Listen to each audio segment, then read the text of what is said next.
Welcome to Time Before Us, the channel where ancient history breathes again. Before time had a name, before the first human breath, there existed a world fierce, forgotten, and alive. Creatures of scale and silence, predators wrapped in feathers, titans that shook the earth, lives erased, bones buried beneath eternity. But they are not lost, they are waiting. This is Time Before Us, where prehistory worlds rise again, and the stories buried in stone finally speak. Chapter 1. The crocodile that hunted dinosaurs in the heart of prehistoric Africa.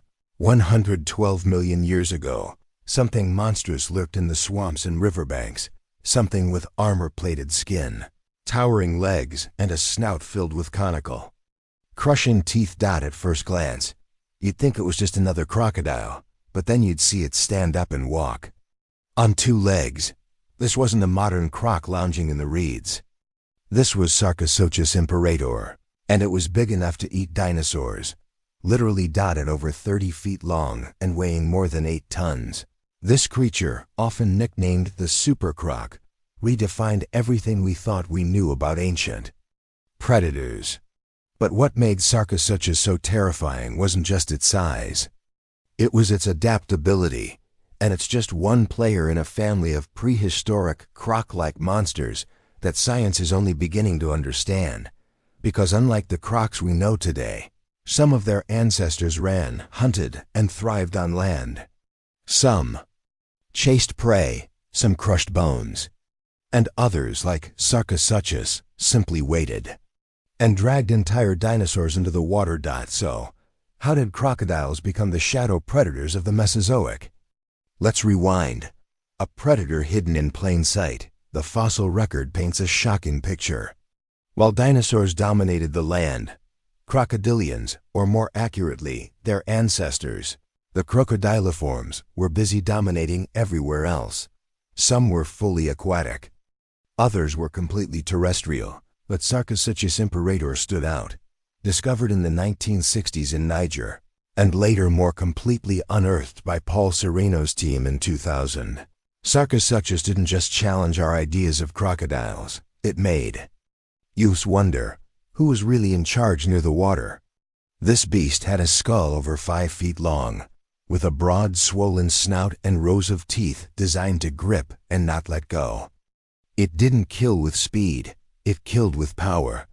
And unlike modern crocs that live in shallow water, Sarcosuchus may have lived in deeper, more expansive floodplains, where its sheer size kept it safe from almost everything. Because its prey wasn't fish. It was dinosaurs. A dinosaur's worst nightmare. Let's paint a scene. A young Ouranosaurus, a sail-backed herbivore, wanders down to drink at a riverbank. The forest is quiet. Suddenly, the water explodes. An 8-ton mass launches out of the shallows, jaws agape, teeth locking down with a bone-crushing force. It doesn't need to chew. It just needs to drag. And once the dinosaur is underwater, it's over. Sarcosuchus didn't need to chase its prey. It didn't need to be fast, it just needed to be patient. And that patience, honed over millions of years, made it one of the most effective ambush predators of its time. Its body was a fortress, layered in armored scutes, resistant to attacks from even large theropods. Its snout may have been sensitive to vibrations in water, meaning it could detect movement from meters away. In the right environment, it was untouchable. And what's even more surprising, it's not even the only giant croc on the list. More than one monster meet Dinosuchus, another prehistoric croc that rivaled Sarcosuchus in size, but lived tens of millions of years later in what is now North America. Its name literally means terrible crocodile, and fossil evidence suggests it preyed on hadrosaurs, the duck-billed dinosaurs. Bite marks on bones, tooth imprints, croc teeth found near dinosaur carcasses. This wasn't speculation, it was proof. So, if Dinosuchus stalked the Cretaceous swamps of Texas, and Sarcosuchus prowled the rivers of Africa, who else was out there? How about Caprisuchus, the boar croc discovered in the Sahara? This smaller but equally bizarre creature had forward-facing tusk-like teeth and a body that appeared built for running, not swimming. That's right. A land predator with a skull like a boar, legs like a reptilian cheetah, and the instincts of a killer. It probably ambushed prey in drier environments, leaping out of undergrowth instead of water. Then there's Anatocychus, the duck croc, and Laganocychus, the pancake croc, a sit-and-wait predator that may have rested motionless for hours until prey wandered too close. These weren't variants of modern crocodiles. They were something else entirely. So, were crocs smarter than we thought? You might think of crocodiles as slow, cold-blooded, ancient reptiles. But new research suggests their brains were surprisingly advanced for reptiles. Modern crocs show complex behaviors, parental care, coordinated hunting, even tool use. That's right, some crocodiles today have been observed placing sticks on their heads to lure birds. If today's crocs can do that, imagine what their ancient cousins were capable of, especially ones with longer legs, bigger brains, and a head full of dagger-like teeth. Why didn't they rule the world? If prehistoric crocodiles were so powerful, so adaptable, why didn't they replace dinosaurs? The answer lies in their niche. Dinosaurs, especially theropods, ruled the open landscapes, the forests, the plains. But crocodiliforms? They ruled the margins, the rivers, swamps, and murky ambush zones. They didn't need to compete. They just waited. And while many species died out by the end of the Cretaceous, one lineage endured. It shrunk. It adapted. It survived the asteroid. And it gave us the crocodiles we know today, cousins of Sarcosuchus. But not its equals. The croc that hunted dinosaurs. We love to talk about T-Rex, Velociraptor, and other headline-grabbing dinosaurs. But the true monsters of the prehistoric world weren't always the ones roaring through the trees. Sometimes they were silent, still, watching. And when they struck, they didn't just kill, they erased. No bones, no screams, just ripples on the water. Sarcosuchus reminds us of something we often forget in paleontology. Not all predators look the way we expect, and sometimes the biggest threat isn't the loudest. It's the one that waits in silence beneath the surface. Waiting for its moment. Chapter 2. The shark that lived in freshwater. When you think of sharks, you probably picture endless blue ocean, vast, salty, sunlit waters where apex predators cruise silently through the waves. But what if we told you one of the most powerful, adaptable, and mysterious sharks of all time didn't live in the sea at all? It lurked in rivers, lived in deltas, swam through murky lakes and freshwater floodplains where dinosaurs came to drink. This was Hybotus, an ancient shark that didn't play by the rules, a predator that could thrive where few others could. And Hybotus wasn't alone, because as we peel back the layers of prehistoric time, we find something shocking. Sharks have been living in freshwater for hundreds of millions of years, long before they earned their reputation as rulers of the oceans. Some evolved to go back and forth between salt and fresh water. Some stayed landlocked for life, and a few got even bigger in rivers than they ever did at sea. Freshwater sharks? Really? Yes. And not just once. Multiple shark lineages evolved this behavior. Today, we still have bull sharks famous for their ability to swim up rivers. They've been found hundreds of miles inland, even in freshwater lakes. They've attacked in rivers in Nicaragua and the Mississippi. Some scientists believe that prehistoric sharks did the same, but on a much larger scale. Enter Hybotus, a genus of shark-like fish that appeared during the late Permian and lasted all the way into the late Cretaceous. That's over 200 million years of dominance. This wasn't a true shark as we know it today, but it was close. It had a torpedo-shaped body, dual dorsal fins with spines, and multiple rows of teeth suited for gripping prey, plus flat crushing teeth in the back to break open shells. That meant one thing. It ate everything.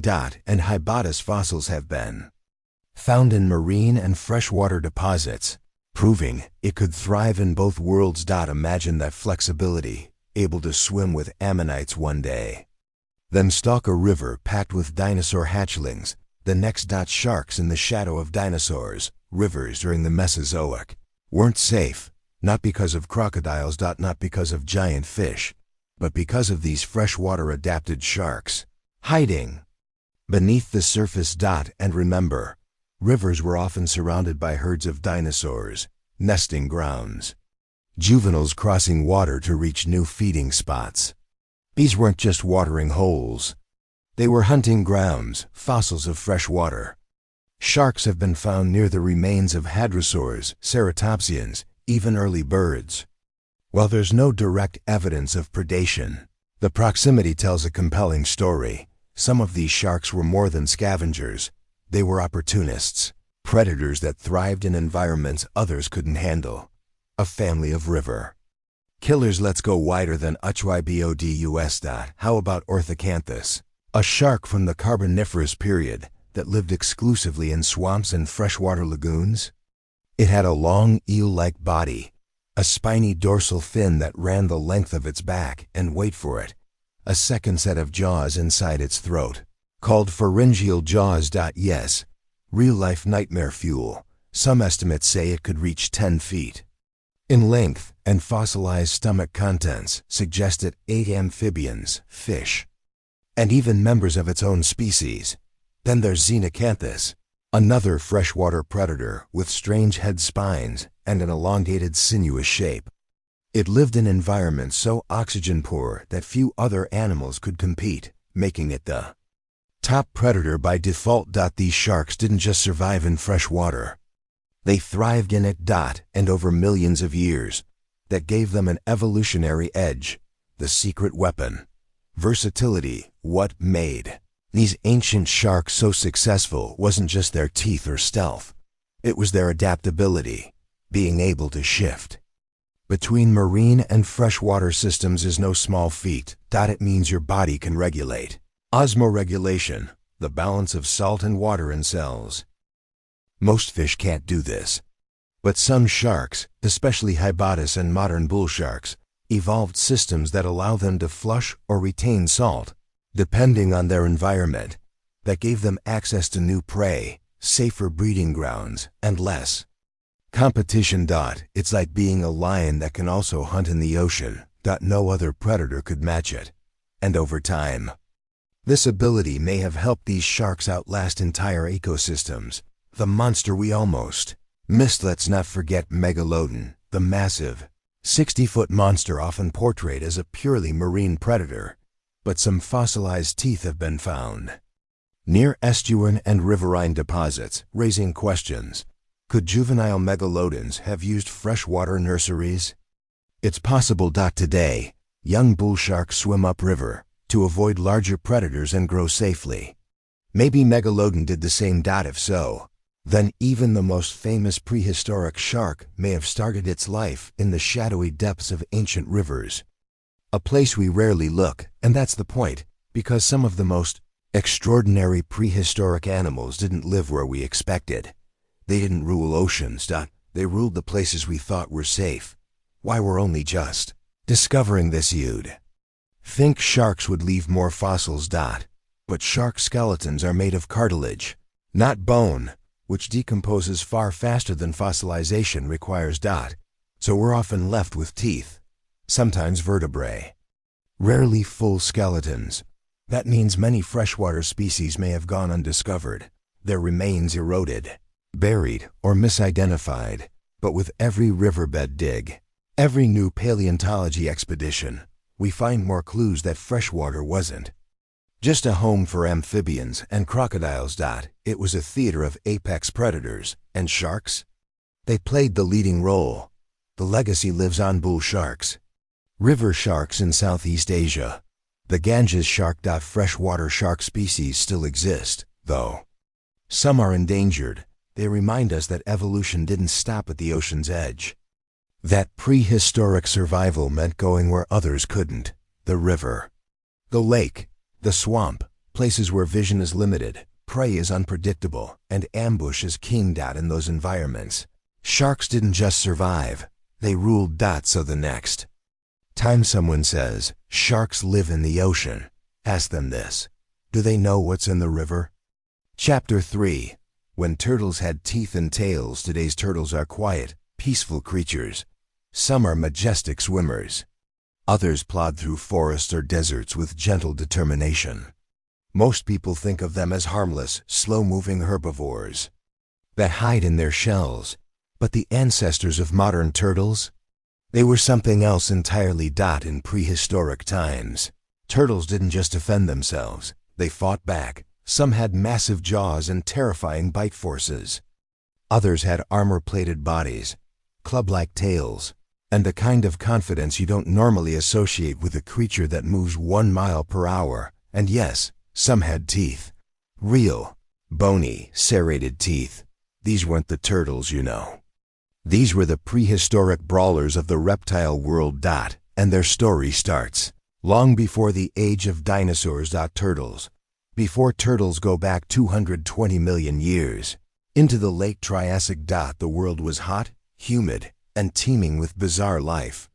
Reptiles were beginning to experiment with all kinds of body shapes: long necks, bipedal strides, sail-backed spines, and among them was Odontocles, Semitestacea. This creature is often considered the earliest known proto-turtle. It had a fully developed plastron, that's the flat belly shell, but only a partial top shell, like a vest that hadn't been zipped up. And here's the twist: it had teeth. Unlike modern turtles with sharp beaks, Odontocles had rows of small, pointed teeth lining its jaws, ideal for catching soft prey like insects or small fish. It could swim, it could bite, and it could take care of itself. And that was just the beginning. Meet Mylenia, the armored tank. Fast forward to the Pleistocene, and you'll find Mylenia, a turtle that lived on islands like Lord Howe and New Caledonia. It wasn't small. Some estimates suggest it was over 8 feet long, weighing half a ton. But what made Mylenia really stand out wasn't just its size. It was its tail, a long, thick appendage covered in bony spikes, ending in a mace-like club. It looked like something an ankylosaur would swing. In fact, some paleontologists believe this tail was used for defense or even combat between individuals, possibly for territory or mates. Its head was horned, its shell was thick, and its overall vibe was medieval siege weapon. This was no beach-crawling pacifist. This was a turtle you gave space, tooth or beak. Why it matters, or why do we care if turtles once had teeth? Because it reveals how much evolution has sculpted this group over time. Modern turtles use keratinous beaks, sharp, horn-covered structures, to slice through vegetation or crush mollusks. But their ancestors had true dentition, meaning they could likely handle a more varied diet. Some were herbivores, some were insectivores, some may have been outright predators. And that paints a radically different picture from the turtle stereotypes we've grown used to. The monster of the Miocene, Stupendum is no. Brace yourself for this one. In the Miocene epoch, around 5 to 10 million years ago, South America was home to a giant among turtles, Stupendomys geographicus. The name says it all. Stupendomys, as in stupendous turtle. This freshwater behemoth had a shell nearly 10 feet long. That's the size of a small car. It weighed over a ton and lived in the massive Amazonian wetlands. But here's what really shocked scientists when they dug up its fossils. Some specimens had giant horns protruding from the front of their shells, possibly for fighting, not unlike bighorn sheep. And fossil evidence shows that these turtles coexisted with massive caimans like Purosaurus, 30-foot crocodilian monsters. So how did Stupendomys survive? Its shell wasn't just for protection. It was a battle station. Its skull was broad and flat, likely giving it a devastating bite, enough to crunch through thick vegetation or defend itself from predators. This was a turtle that refused to be prey, When turtles hunted now, let's get even weirder. Some fossil turtles didn't just defend themselves or graze on plants. They actively hunted. Proganishles, another early turtle from the late Triassic, had no beak and a spiked tail. Its skull structure suggests it may have used quick jaw movements to snap at prey. Even today, its distant descendants still carry that legacy. Look at snapping turtles. These modern reptiles, especially the alligator snapping turtle, are basically living fossils, with their hooked beaks, powerful neck strikes, and jaws that can crush bone. Snapping turtles remind us what ancient turtles may have been capable of. Some prehistoric species likely behaved exactly like them, lying motionless in murky waters, then launching forward in an explosion of violence. Fast? No. Effective? Absolutely. Why did these turtles go extinct? With their size, armor, and terrifying bites, why did these ancient turtles disappear? Simple. Ecological change. As climates shifted, forests disappeared, and large freshwater systems shrank, the mega turtles lost their strongholds. Human activity didn't help either. Evidence suggests that early humans may have hunted species like millennia to extinction on islands as recently as 2,000 years ago. They were slow, large, easy to kill, and likely full of meat. Once again, evolution favored small, adaptable species over the giants of the past. The legacy lives on today's turtles are a shadow of their prehistoric ancestors, but the DNA hasn't forgotten. You can still see hints of those fearsome traits. The snapping turtle's bone-crushing bite, the sea turtle's vast migration ability, the tortoise's indestructible shell, red-eared slider's territorial aggression, and just imagine what we've missed in the fossil record. Because shell fossils preserve well, but teeth, tails, and soft tissues? Often lost. Who knows how many turtle species once roamed the earth, fast, sharp, and unstoppable, before vanishing without a trace? When turtles were warriors, we tend to think of turtles as slow and peaceful. But millions of years ago, some were anything but. They bit, they hunted, they wielded tail clubs like hammers, they fought crocodiles. They lived alongside giant predators, and in a world filled with claws, teeth, and terror, they carved out their own brutal legacy, one shell at a time. Chapter 4. The dinosaur that dug like a mole. Dinosaurs came in all shapes and sizes. Some ruled the skies, others thundered across the plains. But buried beneath the surface, sometimes literally, were creatures that played a different game. Enter Orictodromeus. Its name means digging runner, and it's one of the few dinosaurs known to live in burrows. That's right, a dinosaur that dug holes. For millions of years, paleontology has focused on the big, flashy stars of the fossil record: T-Rex, Triceratops, Velociraptor. But every so often, we unearth a creature that completely changes the rules. Orictodromeus wasn't big, it wasn't ferocious, but it was uniquely adapted for life underground, a survival strategy that probably helped it evade predators, raise young, and endure harsh climates. And it's not alone. Because once we started looking for diggers in the Mesozoic world, we found more than we expected. The discovery that changed everything in 2007. Scientists working in Montana made a shocking discovery: a fossilized dinosaur skeleton found inside what looked like a burrow. Not just bones near a hole. The dinosaur's body was curved to fit the tunnel, nestled in sediment in a way that clearly suggested it had died where it had lived. The species? Orictodromeus cubic ULAR is dotted about 6.5 feet long from snout to tail. This small herbivore looked a bit like a stretched-out kangaroo, with long legs, a stiff tail, and a narrow, elongated head. But look closer, and the adaptations get wild. Its forelimbs were unusually strong, with curved claws ideal for shoveling dirt. Its snout was narrow, likely suited for rooting or pushing soil. Its hips and vertebrae were reinforced, perfect for wriggling in and out of tunnels without injury. And most important of all, it was found with juveniles. That's right, parents and young, all buried in the same burrow. This wasn't a fluke. It was a lifestyle. Why would a dinosaur dig? You might be wondering, what's the benefit? In a world of massive carnivores, flying reptiles, and extreme climates, burrowing offered a powerful survival advantage. Think about it. Protection from predators. Hiding underground is an ancient tactic still used by many modern animals. Temperature control.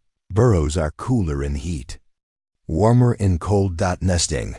Perfect for raising young safely, away from scavengers and weather. Ambush potential. In smaller predators, burrowing could provide cover for surprise attacks. And once dinosaurs evolved the tools to dig strong limbs, compact bodies, stable hips, they had everything they needed to build a hidden world beneath the surface. Orictodromeus wasn't the only one. The underground club. There's growing evidence that multiple dinosaur species may have dug, nested, or sheltered in burrows. Leelinosaura, a small herbivore from ancient Australia, lived in polar environments where winter lasted months. Its oversized optic lobes suggest it had excellent low-light vision and possibly spent part of the year in burrows to escape the cold. Tianyulong, a feathered heterodonosaurid from China, had a compact body and forelimbs that some paleontologists suspect were suited to digging or pushing vegetation. Psittacosaurus, a small ceratopsian, is sometimes found in densely packed clusters, possibly family groups in shared burrows. While none of these species show burrowing as clearly as Orictodromeus, they hint at something exciting. Dinosaurs weren't just surface dwellers. Some of them, small, quick, clever, had begun to master life below. More than just dirt, the architecture of burrows. The Orictodromeus burrow itself is a marvel. It spiraled downward about 2 meters, 6.5 feet, ending in a chamber just wide enough to curl up inside. And here's where it gets eerie. The fossilized remains weren't crushed or scattered. They were preserved in situ, like a snapshot frozen in time. Experts believe the burrow collapsed or filled in rapidly, possibly after a flood or landslide, trapping the animals inside. But that tragic end gave us the first direct evidence of burrowing behavior in dinosaurs. And it raises an intriguing question. How many other dinosaur burrows have we missed?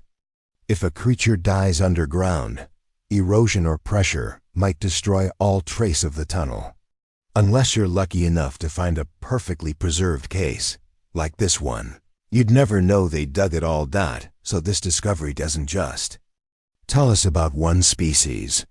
It opens a whole new field of possibility. What kind of dinosaur was Orictodromeus really? At first glance, you'd think it was a fast-moving, bipedal herbivore, which it was, but its limb proportions suggest it may have moved on all fours when digging or foraging, then stood upright to flee danger.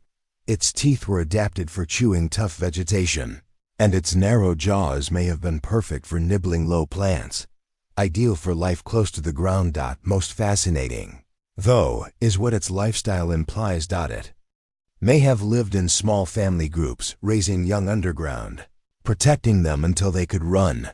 This level of social structure was once thought to be rare in dinosaurs. But now, we're beginning to see patterns that suggest care, coordination, and even community, all built around a burrowing lifestyle. The evolutionary parallel. Modern animals like meerkats, prairie dogs, wombats, and moles all rely on burrowing to survive. So why not dinosaurs? If mammals, reptiles, and even birds, some nest underground, developed this strategy, it makes perfect sense that small, smart dinosaurs might do the same. And in ecosystems filled with giant predators, from Allosaurus to Spinosaurus, digging a hole might be your only real defense, especially if you're only the size of a golden retriever. Could digging dinosaurs still be waiting to be found? Most paleontology happens at the surface. We dig down to find fossils. But what if we need to dig sideways? If dinosaur burrows exist, Many are probably collapsed, eroded, or filled with sediment so subtly that they're nearly invisible. But with newer ground-penetrating radar, 3D mapping, and advanced sedimentology, scientists are starting to identify ancient animal tunnels more reliably. And that means Orictodromeus might not be a rare exception. It might be the first of many quiet survivors in a world filled with roaring predators and stampeding herds. It's easy to overlook the quiet ones, but creatures like Orictodromeus show us that survival isn't always about teeth, speed, or armor. Sometimes it's about cleverness, adaptability, and digging in. It reminds us that prehistoric life wasn't always about the biggest and the boldest. Sometimes the most successful were the ones who hid underground and waited out the storm. Chapter 5: Giant amphibians that ruled before dinosaurs. When we picture giant prehistoric beasts, our minds immediately jump to dinosaurs. Massive sauropods, terrifying theropods, armored giants, but millions of years before the first dinosaur ever walked the earth, the planet was already crawling with monsters, and some of the earliest ones were amphibians. Yes, amphibians, like frogs, like salamanders. Except these weren't tiny creatures hiding in your backyard pond. These were 6 foot long, heavily muscled, flat-headed swamp beasts with jaws strong enough to crush bone and bodies built for ambush. And for millions of years, they were the apex predators. Welcome to the world of temnospondyls, the ancient lineage of amphibians that once ruled rivers, lakes, and wetlands during the Permian and early Triassic periods, long before the first dinosaur took a breath. Before dinosaurs, there were monsters in the water. Let's rewind the clock about 290 million years. The Earth was hotter. Continental plates were still merging into the supercontinent Pangaea. Swamps and wetlands dominated huge swaths of land. And lurking in these waters was Prionosuchus, possibly the largest amphibian ever discovered. Estimates suggest it grew up to 30 feet long. That's the size of a modern-day saltwater crocodile. Its skull alone was over 5 feet long, filled with teeth designed for gripping slippery prey like fish or anything else foolish enough to enter the water. But unlike crocs, Prionosuchus was amphibious, with soft, permeable skin, a sprawling body, and eyes perched high on its flat head, perfect for watching from beneath the surface. Sound familiar? It was an ambush predator, just like modern alligators or gharials. Except it wasn't a reptile. It was an amphibian. The forgotten apex predators. For years, we've focused on the giants of the Jurassic and Cretaceous. But before any of that, the Permian period had its own deadly dynasties. Creatures like Eriops, a broad-headed, flat-bodied predator about 5 feet long, with a bite strong enough to crush armor. Mastodonsaurus, with eyes on top of its head and a skull shaped like a spade. It lived in shallow rivers and hunted anything that moved. Metaposaurus, flat as a manhole cover, with a body built to lurk in murky floodplains. These weren't quick. They didn't chase. They waited, camouflaged, silent, cold-blooded patience. And when the moment came, they struck all at once, with a powerful snap of jaws and a surge of muscle. Even early reptiles gave them a wide berth, because for a time, in a world not yet ruled by dinosaurs, amphibians were kings. What made them so effective? The secret was evolutionary timing. Amphibians were among the first vertebrates to conquer land, evolving from lobe-finned fish in the Devonian period, over 360 million years ago. That gave them a massive head start. For millions of years, the climate was warm and wet, perfect for amphibians. With moist skin and external eggs, they didn't need to evolve beyond that. They just got bigger, wider jaws, longer bodies, more specialized limbs. They filled the same niche that crocodiles would later occupy, and did it better in their own time. In fact, in many ancient ecosystems, there were no crocodiles or large reptiles, just giant amphibians. with mouths wide enough to swallow early reptiles whole. But they weren't just predators. While many temnospondyls were meat-eaters, some evolved into herbivores, or omnivores.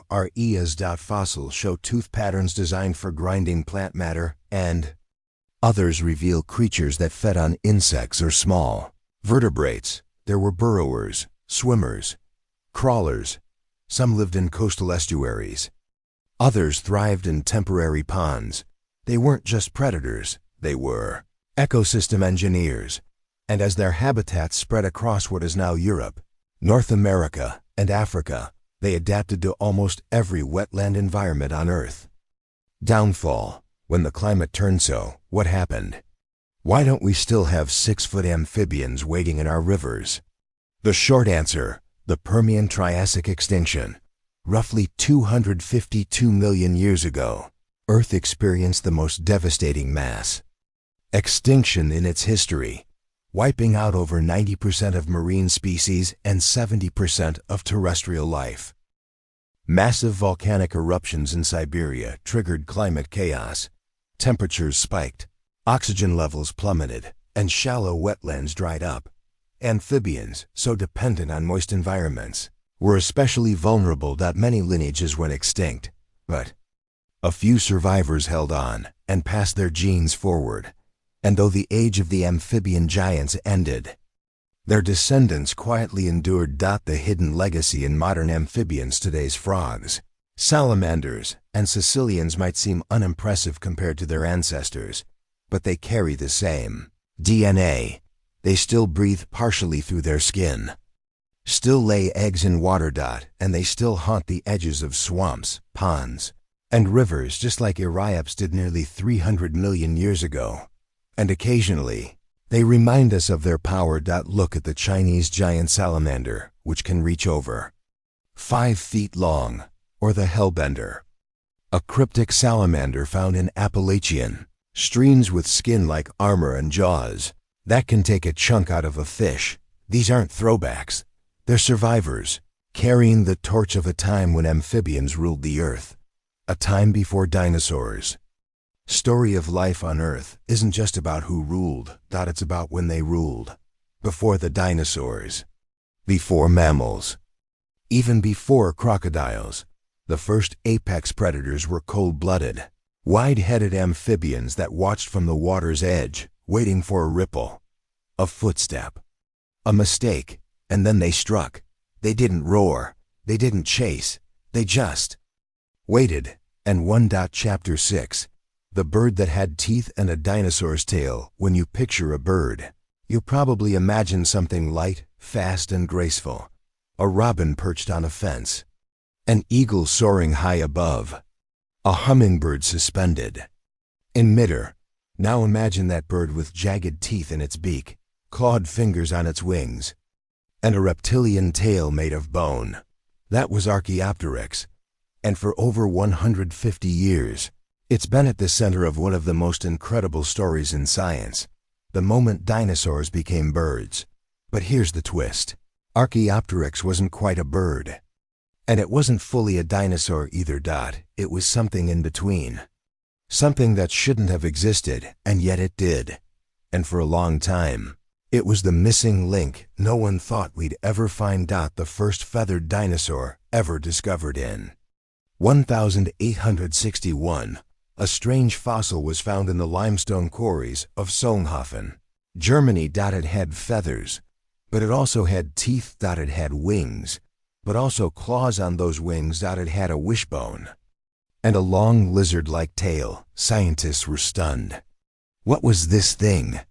They named it Archaeopteryx lithographica, meaning ancient wing carved in stone. And almost overnight, it changed the world. Why? Because just 2 years earlier, Charles Darwin had published on the origin of species, proposing that species evolve gradually over time. Archaeopteryx seemed to prove it. Here was a creature that looked like a perfect transition from non-avian dinosaurs to modern birds. Half one thing, half another. A snapshot of evolution in progress. What did Archaeopteryx actually look like? Forget the tidy museum models. This wasn't a pigeon with teeth. Archaeopteryx was about the size of a raven, with a wingspan just under 2 feet. Its body was covered in feathers, real, asymmetrical flight feathers like modern birds. But its skeleton told a different story. Teeth lined its jaws, sharp and pointed. Like a predator's, claws protruded from its wing fingers, 3 on each side. Its tail was long and bony, not the short-fused tailbones of today's birds. Its sternum, the chest bone that anchors powerful flight muscles, was small and weak. Its brain showed signs of advanced vision and balance, traits of flying animals. So what was it? A bird that hadn't finished becoming a bird? Or a dinosaur trying to take flight? The answer might be both. Could Archaeopteryx fly? This question has haunted paleontologists for over a century. Its feathers were clearly built for flight. They had the right shape, structure, and asymmetry, but its small sternum and awkward limb proportions suggest it wasn't a strong flyer. Most scientists believe Archaeopteryx could probably glide, maybe flap in short bursts like a modern pheasant or a partridge, not a swallow. It likely launched itself from trees or rocky cliffs, using a running start or leap. That means flight didn't arrive all at once. It evolved slowly, in stages. Feathers first helped with insulation and display, then with gliding. Only later did full-powered flight emerge. Archaeopteryx shows us that in-between stage, not grounded, not airborne, but learning. More than just one specimen since that first discovery. Over a dozen Archaeopteryx specimens have been found, all from the same limestone deposits in Germany. Each one offers new insights, slightly different shapes, sizes, feather impressions, or skeletal quirks. Some even show faint signs of color patterns, suggesting this creature wasn't just functional. It was visually striking. Imagine black and white feathers, iridescent glints, a flashing display against Jurassic greenery. This was no dull dinosaur-bird. This was something beautiful, alien, and alive with motion. Archaeopteryx wasn't alone for years. Scientists treated Archaeopteryx like the one magical bridge between dinosaurs and birds. But now we know better, thanks to fossils from China, especially in the Liaoning province. We've discovered dozens of feathered dinosaurs that blur the lines just as much, and sometimes more. Creatures like Anchiornis, a 4-winged glider with feathers on its legs; Microraptor, a tiny, black-feathered predator with tail fans, and flight feathers on all limbs. Iotingia, which may be even closer to birds than Archaeopteryx. These creatures show that Archaeopteryx wasn't a freak accident, that it was part of a bigger evolutionary explosion, where feathers, flight, and bird-like traits were evolving in multiple lineages at once. And here's the kicker: some of those lineages didn't survive. So Archaeopteryx might not be our direct ancestor. It might be a side branch, a cousin species that showed what was possible.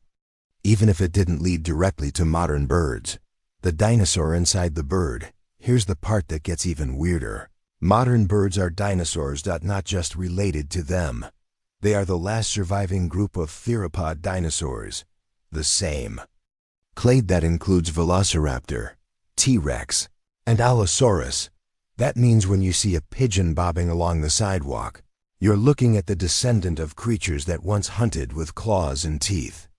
And Archaeopteryx shows us what that transition looked like in real time, from tailbones to feathers, from teeth to beaks, from clawed fingers to wings.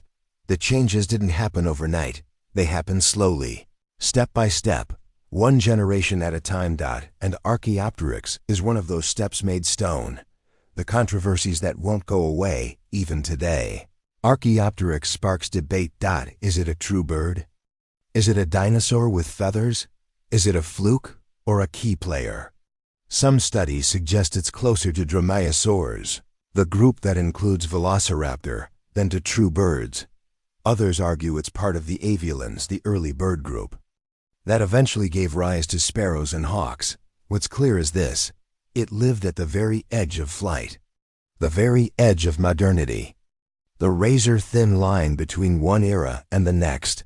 And it's still teaching us what it means to evolve. Why? It still matters today every time we find a new feathered fossil. We look back at Archaeopteryx and re-ask the same question. Where did birds come from? How did dinosaurs take to the skies? And what did the world look like before birds were birds? Archaeopteryx is more than a fossil. It's a symbol of transformation, of nature experimenting, failing, succeeding. A creature with feet in two worlds, flapping awkwardly between them. And maybe, in a way, that's why we're still so fascinated. Because Archaeopteryx reminds us that evolution isn't neat. It's messy, transitional, sometimes strange, but it works. And that's what gives us the hawk's dive, the hummingbirds hover, and the soft rustle of wings over morning fields. All because, once upon a time, a dinosaur grew feathers. And lip. Chapter 7. The raptor that hunted at night. When we think of raptors, we imagine blazing speed, daylight chases, claws slashing under the sun. But what if some raptors didn't live by the sun at all? What if one of the most fascinating predatory dinosaurs hunted in near total darkness? Say hello to Truden, a small, bird-like theropod that's earned a strange reputation over the years. Smart, quick, light on its feet. But here's what makes it truly special. Its eyes, massive, forward-facing, and perfectly structured for low-light vision. Truden might have been the first true nocturnal predator of the dinosaur world.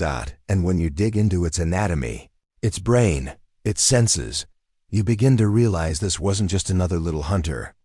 This was something different. Something that watched the world while others slept. Meet Truden, the brainy raptor first discovered in the 1850s. Truden has long fascinated paleontologists, not because it was big or strong, but because it was clever. How clever? Among all non-avian dinosaurs, Truden had one of the largest brain-to-body ratios ever recorded. Its brain was relatively large for its size. Not unlike a modern bird of prey.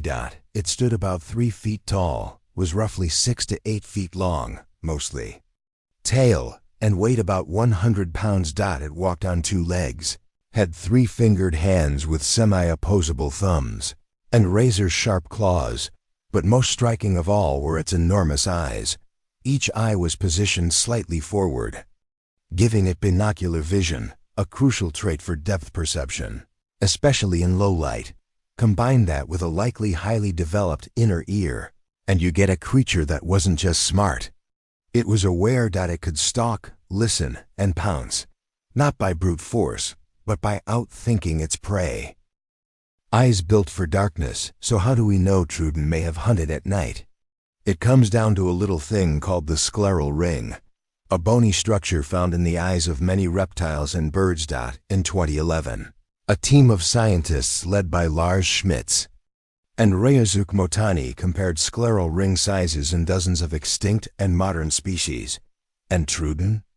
Its rings match those of nocturnal birds, specifically birds that hunt at night, like owls. In fact, its eye-to-skull ratio was so extreme, it suggested not just nocturnality, but specialized nocturnal, eye-to-wide. Think about that. In the age of dinosaurs, when most predators hunted in daylight, Truden carved out its own niche, the night shift, the owl analogy. More accurate than you'd think. Modern owls are almost silent when they fly. They use asymmetrical ears to pinpoint sounds, and their feathers muffle wing beats, while we have no fossilized feathers for Truden with this kind of detail. Its body structure suggests it was fast, agile, and extremely quiet. Its slender legs indicate a good runner.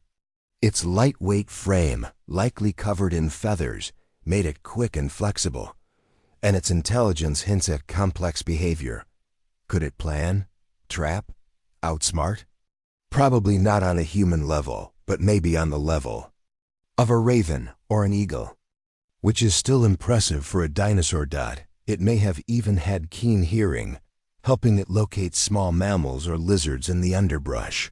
Just like an owl triangulates a mouse under snow. What did Truden eat? It likely ate small prey, mammals, reptiles, insects, maybe even hatchling dinosaurs. Its teeth were unusual, small, with fine serrations. Some paleontologists argue they were suited not just for flesh, but possibly for omnivory, meaning Truden might have eaten plants or eggs when needed.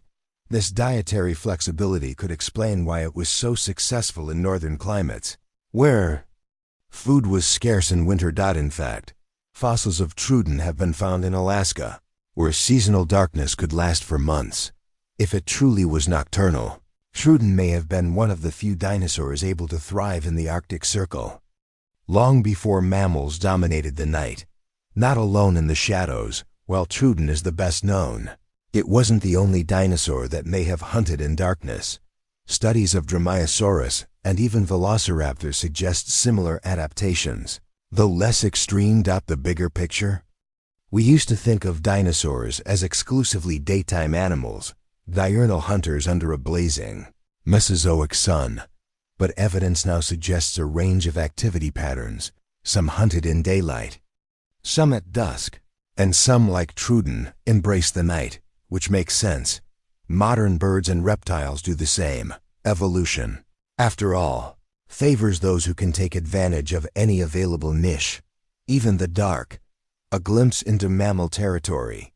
Here's where it gets even more fascinating. For decades, scientists believed dinosaurs ruled the day, and mammals ruled the night, a kind of ecological truce. Truden blurs that line. It suggests that some dinosaurs invaded the night, competing with early mammals directly, which may have forced mammals to get sneakier, faster, better at hiding. This evolutionary arms race between sharp-eyed raptors and nimble night crawlers may have helped shape the mammals that eventually gave rise to us. In other words, Truden may have hunted our ancestors, and their battle in the dark changed history. What happened to Truden? Like most non-avian dinosaurs, Truden disappeared in the Cretaceous-Paleogene extinction about 66 million years ago. But what it left behind was more than bones. It left a blueprint, a model for night hunting, for intelligence, for agility, and innovation. Modern birds may not be descended directly from Truden, but they inherited its spirit, its ability to thrive in unlikely places. And in owls, in nightjars, in stealthy jungle birds, that spirit still lives on. The raptor you never saw coming. Truden doesn't roar. It doesn't tower over trees. It doesn't tear through packs like T-Rex. It waits. It watches. It learns. It was the ghost of the dinosaur world, silent, clever, and precise. And while the world slept, Truden hunted. Not because it was the biggest. Not because it was the fastest, but because it saw what others didn't. It saw. In the Dark, Chapter 8, Dinosaurs that lived in the snow. Dinosaurs in the snow. It sounds almost absurd. After all, we've been conditioned by movies, books, and even museum displays to think of them basking under tropical canopies, stomping through sun-drenched valleys, or chasing prey across blistering deserts. But here's the truth. Some dinosaurs lived at the poles. Where snow fell, where winters stretched for months, where darkness consumed half the year. And they didn't just survive there, they thrived. Let's head to the ancient Arctic and Antarctic, where some of the most unexpected dinosaurs of all were right at home. Welcome to the polar past. Let's go back 70 to 110 million years. During the mid to late Cretaceous, the continents looked different, but the Earth's poles were still tilted, meaning there were seasons. Long, harsh winters, near permanent night during parts of the year, and while global temperatures were warmer than today, no ice caps yet, the poles still experienced cold, dark months. Forests froze, swamps dried, snow likely fell, yet dinosaurs were there, not just passing through, living there. Fossils of polar dinosaurs have been found in places like northern Alaska, Prince Creek Formation, southern Australia, Victoria and New South Wales, Antarctica, Mount Kirkpatrick, in fact, in ancient Alaska. Some species likely stayed year-round, enduring months of near-freezing temperatures. Why? Because they were adapted for it. The Arctic hadrosaurs in Alaska's Prince Creek Formation. Paleontologists discovered thousands of dinosaur bones. Among them were the remains of a species known as Eugrunala cookpekensis, a type of hadrosaur, a duck-billed herbivore. These were herd animals, and they didn't migrate. They lived up north all year long. That means they had to survive long, cold winters, constant darkness for several months, frozen or snow-covered vegetation. So how did they do it? Fossils show growth rings in their bones, much like tree rings, suggesting seasonal growth, a pattern seen in animals that slow down during tough seasons. They also have large eyes, possibly adapted for low light, and powerful jaw muscles, ideal for chewing tough, frozen plants.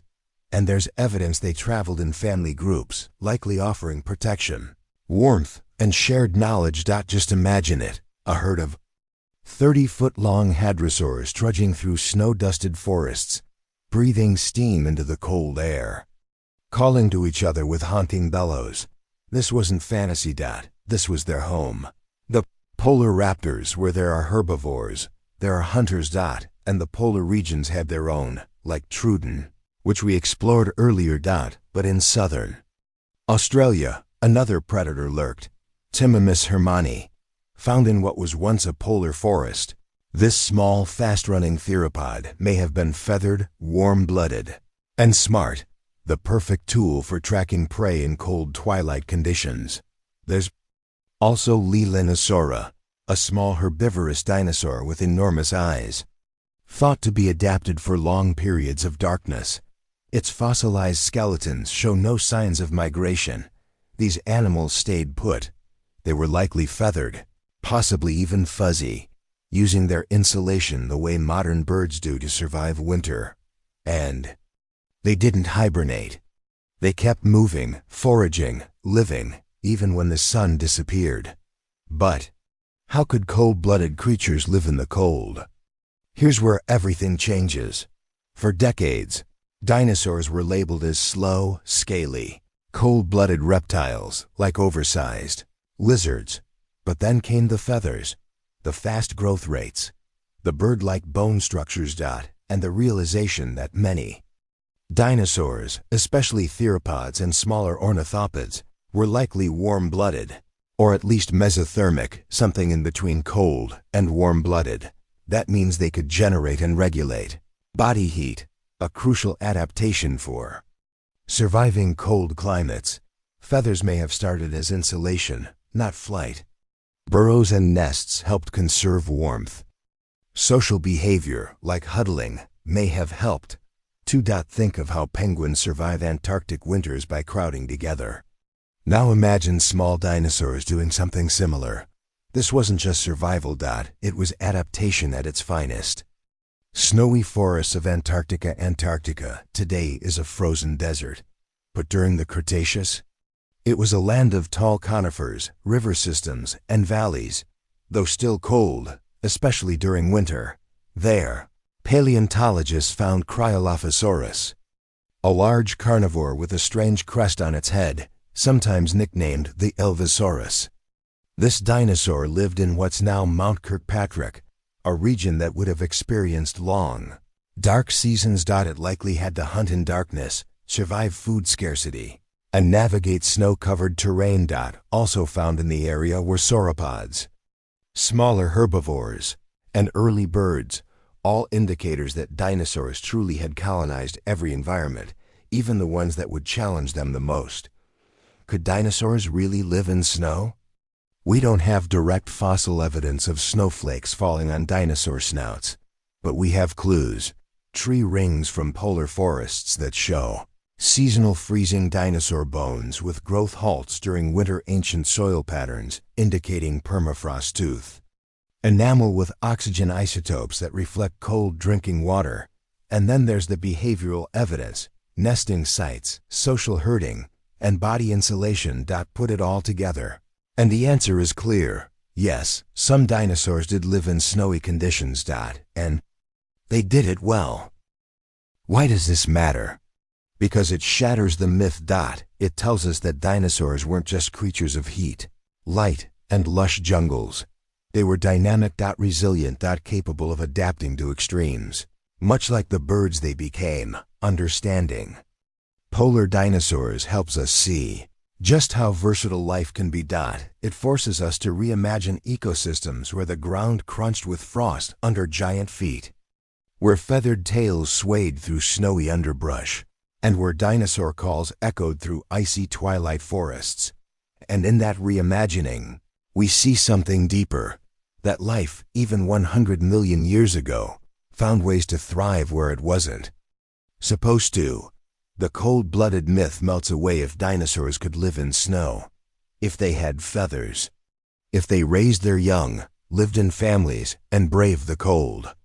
Then they weren't the simple, mindless monsters we once thought. They were complex, intelligent, and adaptable.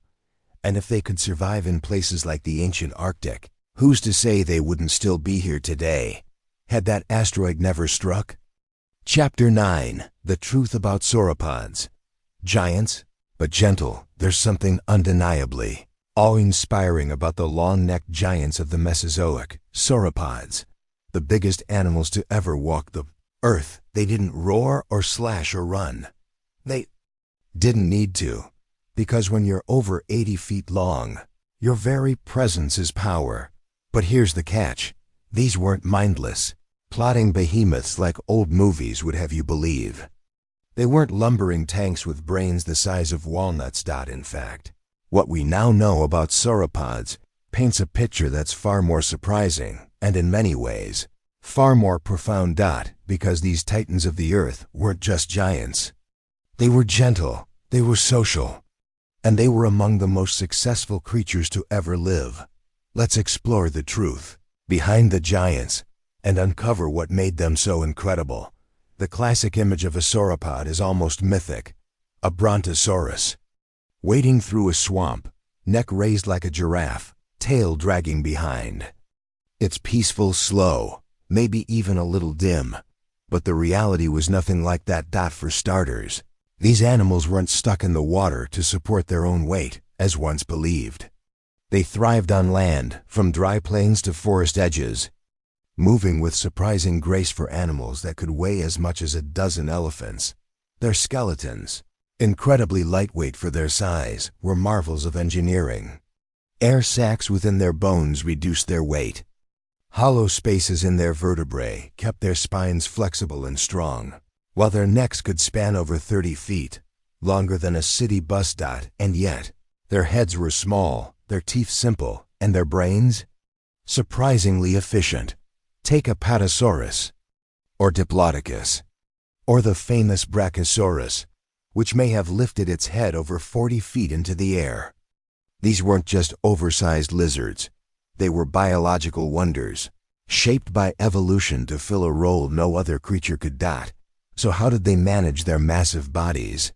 For one thing, sauropods likely had very efficient metabolisms. Their huge size helped them retain heat, a trait known as gigantothermy. It meant they didn't need to eat constantly, but when they did, they could consume hundreds of pounds of vegetation in a single day. Their teeth weren't made for chewing. Instead, they stripped leaves and vegetation, swallowing food whole. Their long digestive systems, likely aided by fermentation, broke it all down slowly over time. Much like cows with multiple stomachs, but unlike cows, they didn't chew cud.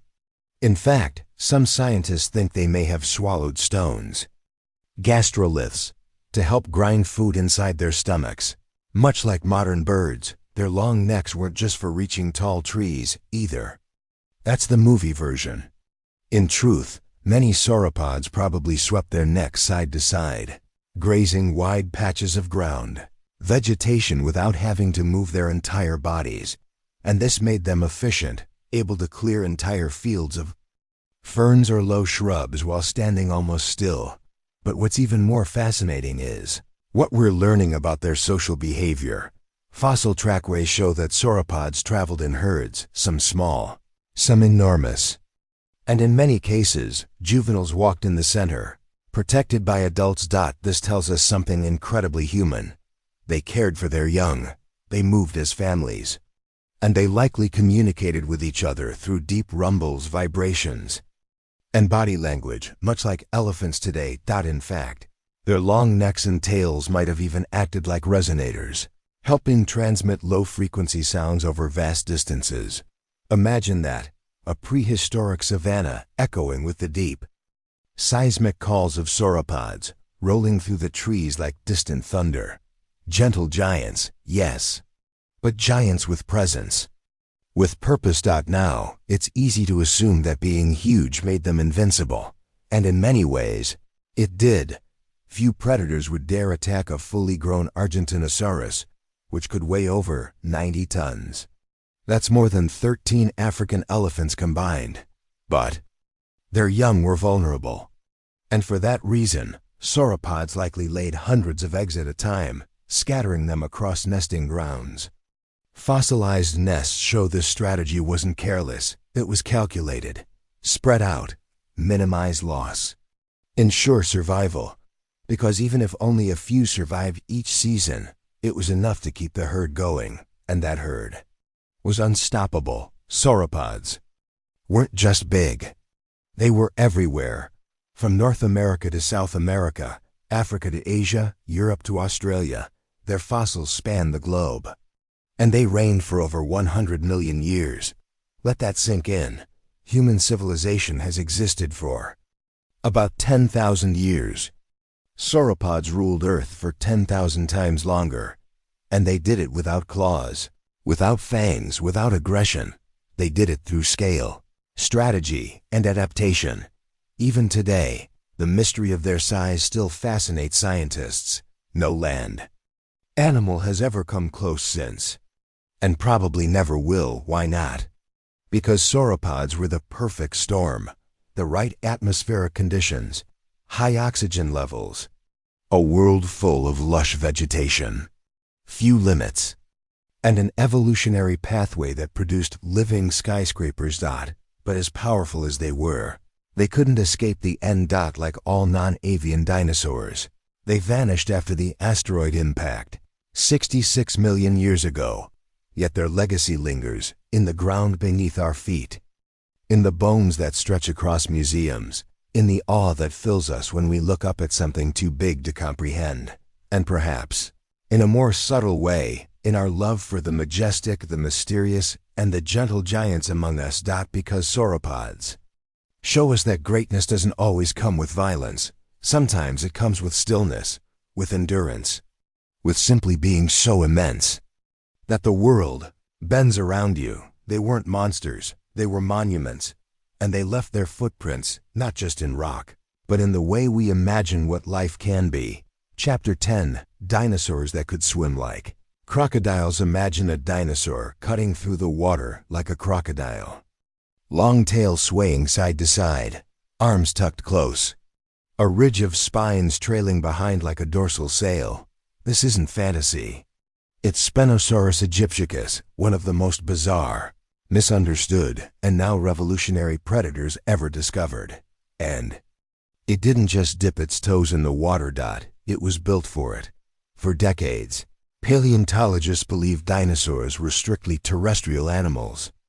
Birds could fly, sure, and pterosaurs ruled the skies, but swimming dinosaurs? That was hard to imagine. Then came Spinosaurus at over 50 feet long. It was longer than T-Rex, possibly the largest carnivorous dinosaur ever. But it wasn't just its size that stunned researchers. It was its entire design. Elongated jaws, packed with conical teeth, perfect for grabbing slippery prey. Nostrils positioned further back on the snout, so it could breathe while partially submerged. Dense limb bones, reducing buoyancy, just like modern diving animals. And most striking of all, a tail built not like a land predator's, but like a paddle. In 2020, a newly discovered tail fossil changed everything. It revealed long, flat vertebrae that expanded outward, forming a broad, fin-like structure perfect for propulsion in water. It was the kind of tail you'd expect on an aquatic lizard. Not a dinosaur. Suddenly, Spinosaurus wasn't a strange land predator with weird proportions. It was a semi-aquatic hunter, probably the first known dinosaur built to swim, and not just wade. Not just chase fish at the shoreline, but actually move through water using its tail, stalking rivers and lagoons like a prehistoric alligator on steroids. For the first time, paleontologists had solid fossil-based evidence of a dinosaur that had adapted for life in the water, not just around it. But Spinosaurus wasn't alone. Fossils of other dinosaurs have shown hints of aquatic behavior too. Baryonyx, a close cousin of Spinosaurus, had similar jaws and fish scales fossilized in its stomach, evidence of a fish-heavy diet. It lived in what is now England, near ancient rivers and lakes. Its curved claws may have helped it hook slippery prey, while its long snout worked like a heron's bill, snapping fish from the shallows. Then there's Suchomimus, another Spinosaurid from Africa. Though it lacked the massive sail of Spinosaurus, its entire build suggested a semi-aquatic lifestyle, with adaptations for hunting fish and likely wading into wetlands. Even smaller, more traditional-looking theropods like Coelophysis have been found in what used to be riverbeds and lake margins, and though they weren't aquatic per se, some may have been opportunistic swimmers. Tracks from sites in China show dinosaur footprints transitioning into swim marks, suggesting these animals sometimes walked into deeper water and paddled across. Why does this matter? Because it shatters the myth. It tells us that dinosaurs weren't just creatures of heat, light, and lush jungles. They were dynamic, resilient, capable of adapting to extremes, much like the birds they became. Understanding polar dinosaurs helps us see just how versatile life can be. It forces us to reimagine ecosystems where the ground crunched with frost under giant feet, where feathered tails swayed through snowy underbrush, and where dinosaur calls echoed through icy twilight forests. And in that reimagining, we see something deeper, that life, even 100 million years ago, found ways to thrive where it wasn't supposed to. The cold-blooded myth melts away if dinosaurs could live in snow, if they had feathers, if they raised their young, lived in families, and braved the cold. Then they weren't the simple, mindless monsters we once thought. They were complex, intelligent, and adaptable. And if they could survive in places like the ancient Arctic, who's to say they wouldn't still be here today, had that asteroid never struck? Chapter 9. The Truth About Sauropods. Giants, but gentle. There's something undeniably awe-inspiring about the long-necked giants of the Mesozoic, sauropods, the biggest animals to ever walk the earth. They didn't roar or slash or run. They didn't need to, because when you're over 80 feet long, your very presence is power. But here's the catch. These weren't mindless, plodding behemoths like old movies would have you believe. They weren't lumbering tanks with brains the size of walnuts. In fact, what we now know about sauropods paints a picture that's far more surprising, and in many ways, far more profound. Because these titans of the earth weren't just giants. They were gentle, they were social, and they were among the most successful creatures to ever live. Let's explore the truth behind the giants and uncover what made them so incredible. The classic image of a sauropod is almost mythic, a brontosaurus, wading through a swamp, neck raised like a giraffe, tail dragging behind.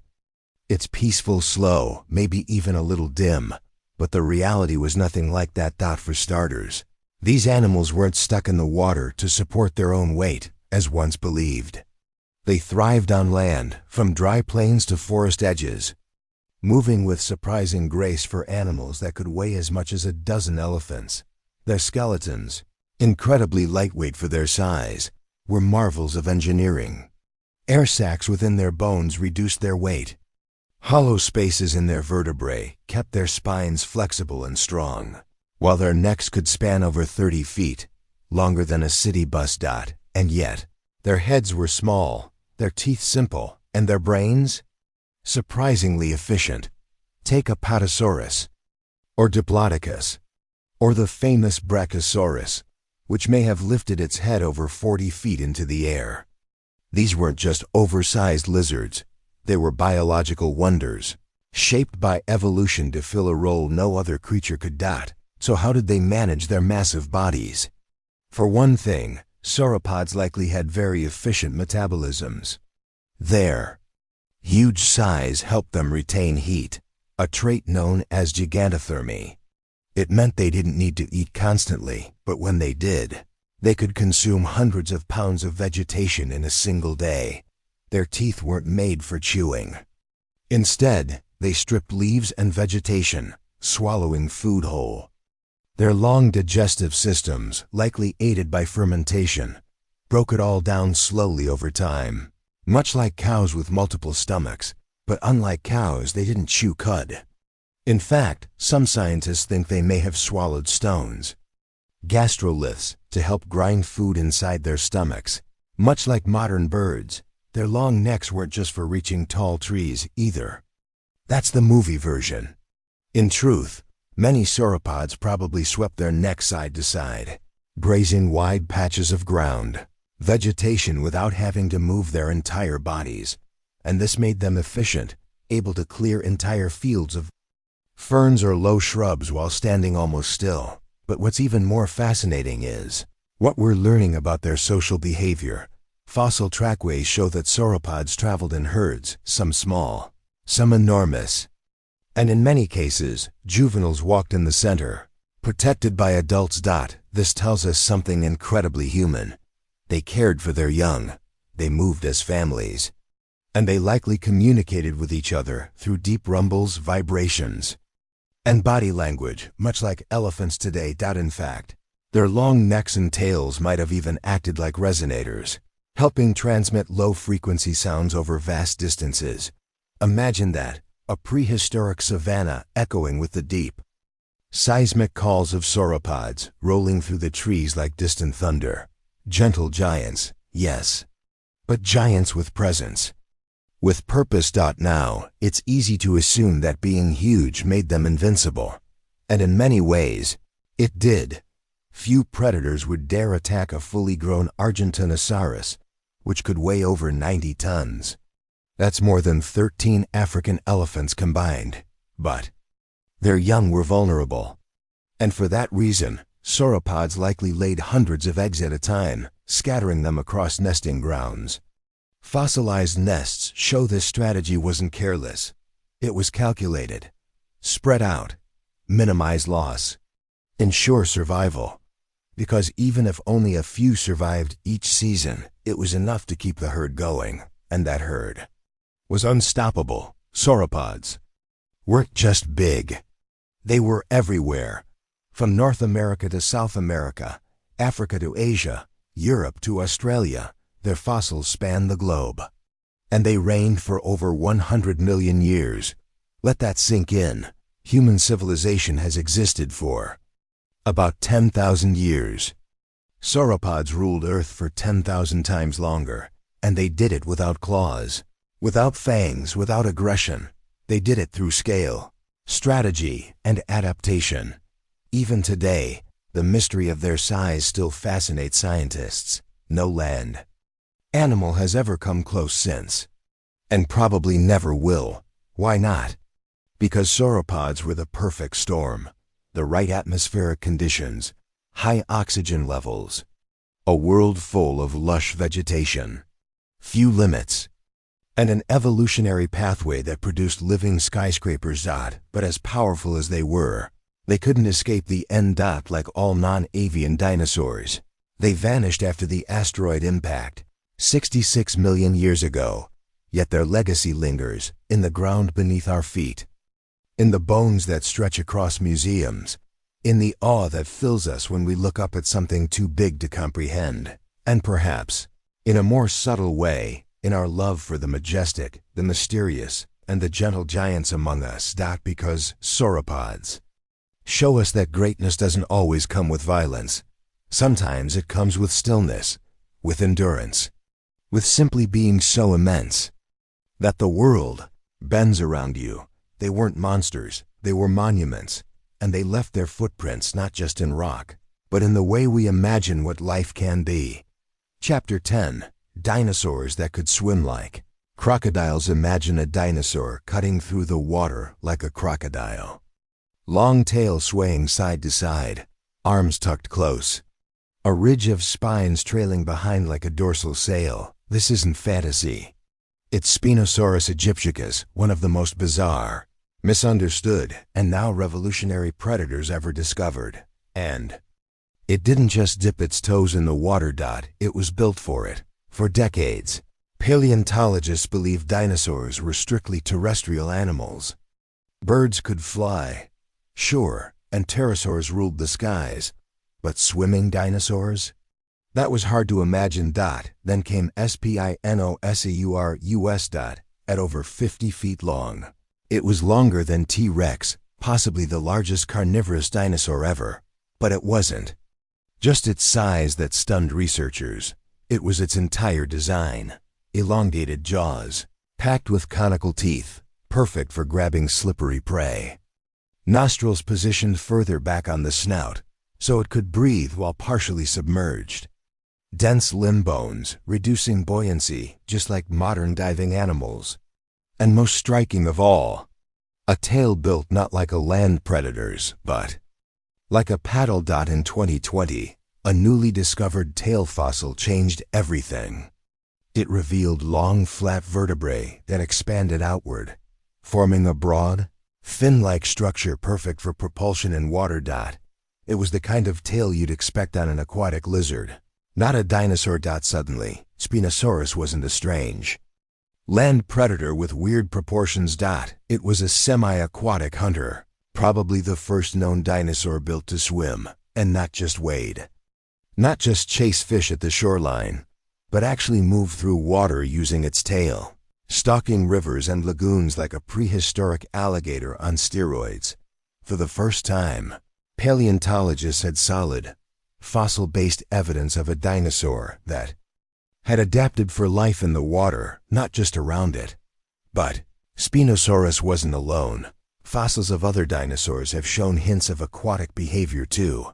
Baryonyx, a close cousin of Spinosaurus, had similar jaws and fish scales fossilized in its stomach, evidence of a fish-heavy diet.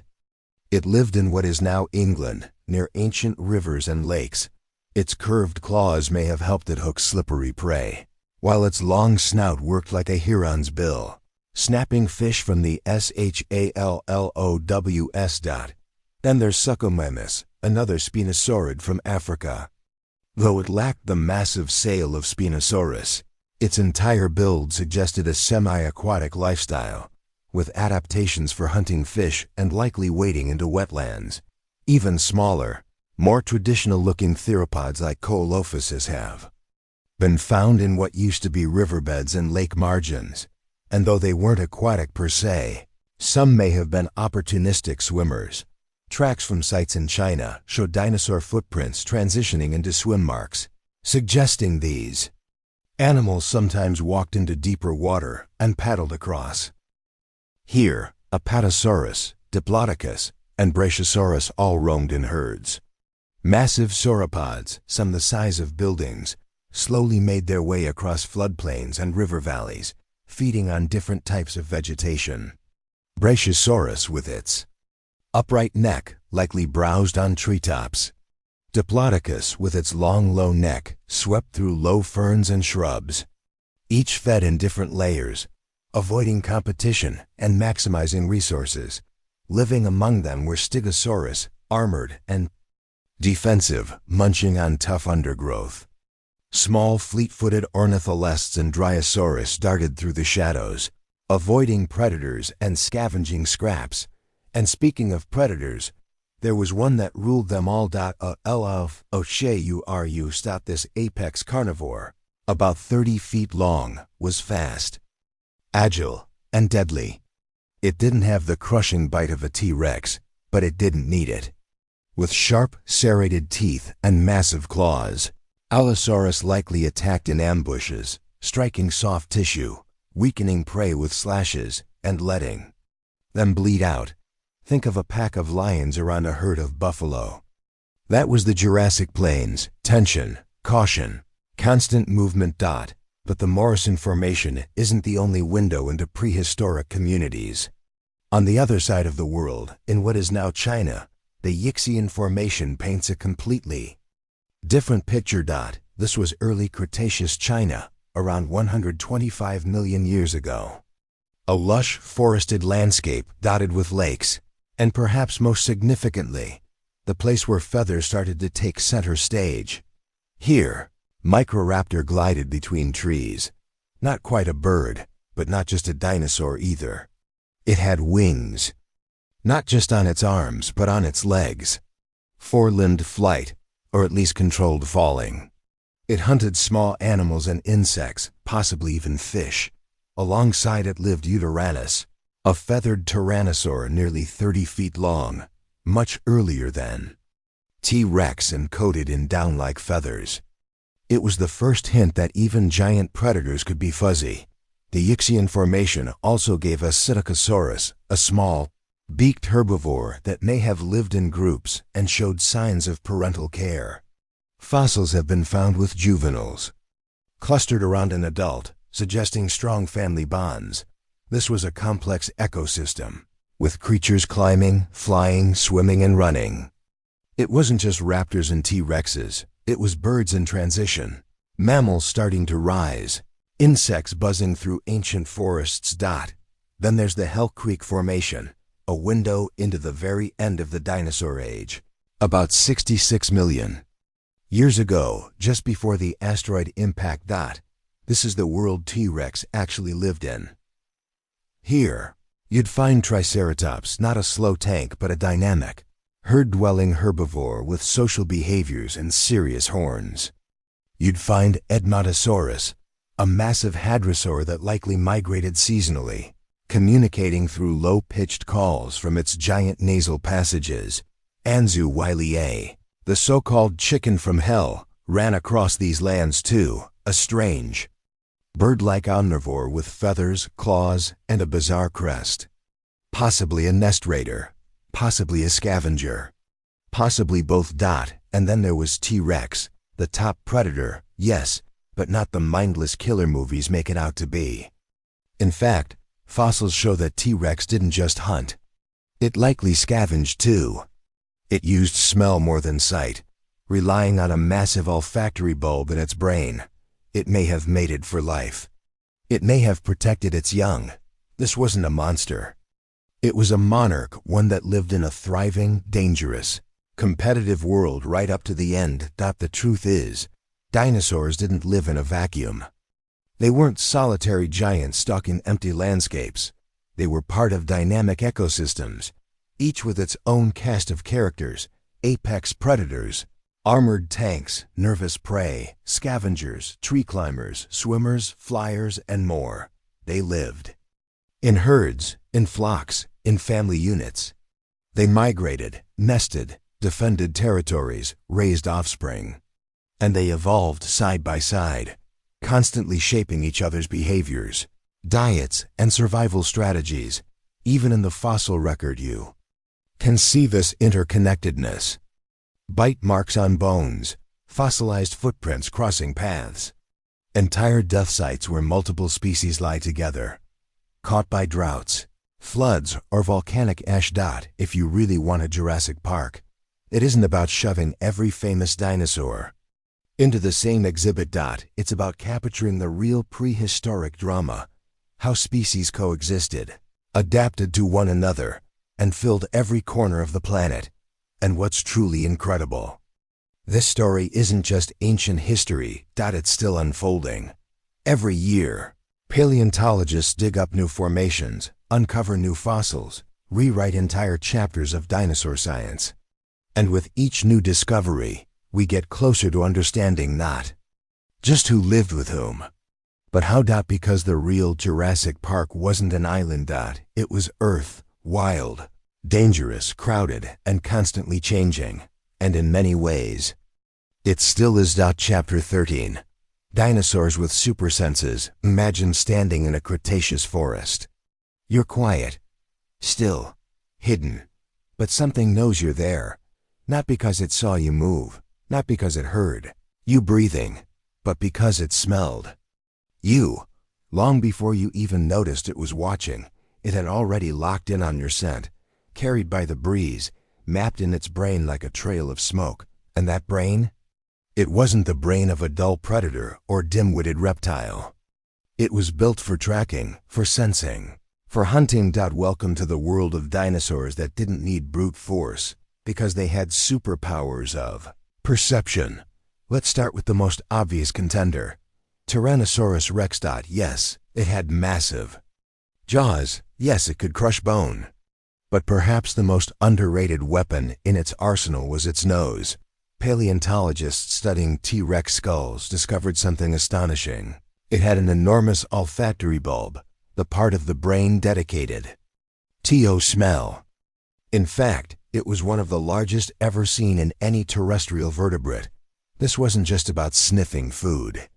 It was about detecting prey, sensing danger, tracking scent trails over miles, even distinguishing between individuals. In other words, T-Rex didn't just smell like a dog. It smelled better than most modern carnivores. It could probably smell a carcass from across the plain, or pick up the scent of a herd long before seeing them. Then there's sight. Contrary to the old idea that T-Rex had poor vision, recent studies suggest the opposite. The forward-facing eyes gave it binocular vision, similar to birds of prey, meaning it had depth perception. It could judge distance. And thanks to its large optic lobes, it likely saw movement with extreme clarity. The whole, if you don't move, it can't see you myth, completely debunked. If anything, standing still would just make you easier to hit. But T-Rex wasn't the only dinosaur with enhanced senses. Let's talk about Trudon, a small, bird-like predator often overlooked in favor of bigger names. But this little creature had one of the largest brain-to-body ratios of any known dinosaur. That means it was smart, agile, alert. Its eyes were huge relative to its skull, and positioned more forward than sideways, again, suggesting strong depth perception. Fossil evidence shows that some Trudon species lived in polar regions during months of extended darkness, which means they had to navigate and hunt with limited light.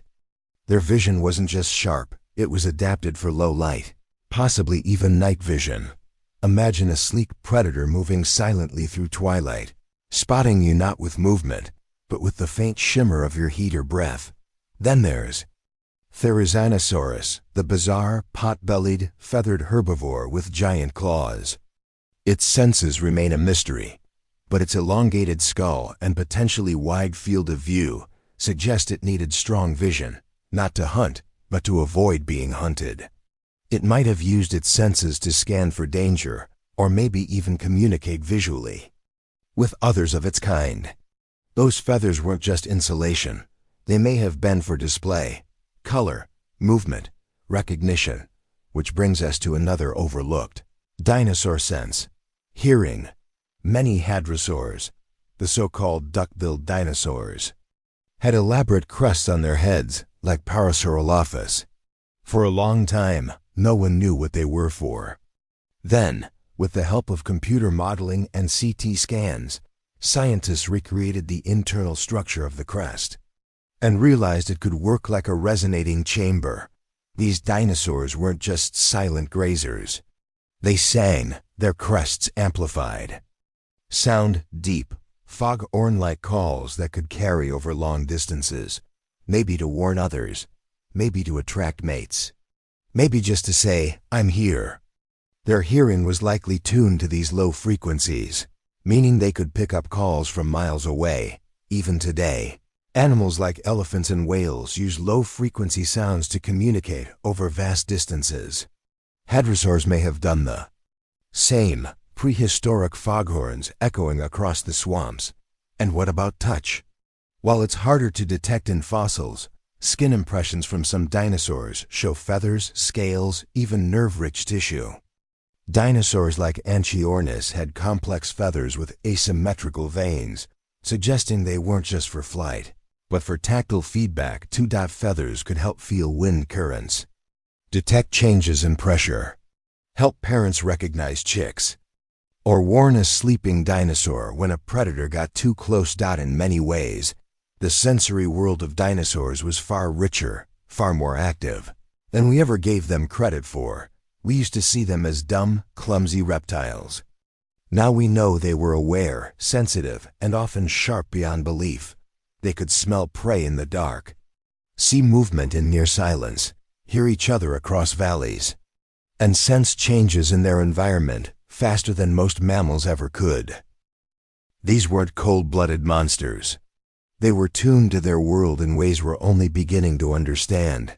Just imagine what it was like to be a small dinosaur trying to survive in a world where predators could smell you before you took your first step, see you through the ferns before you even looked up, hear your footsteps across damp forest floor. Super senses weren't a luxury.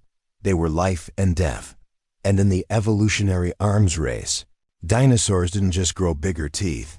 They built better sensors. Chapter 14. Feathers, Fur, and Skin. What dinosaurs really looked like for over a century. We pictured dinosaurs as leather-skinned giants, scaly, gray, drab, and bare. The lizard kings of Earth. Museums filled dioramas with green and brown beasts, their hides cracked and ridged like modern reptiles. Movies cemented the image.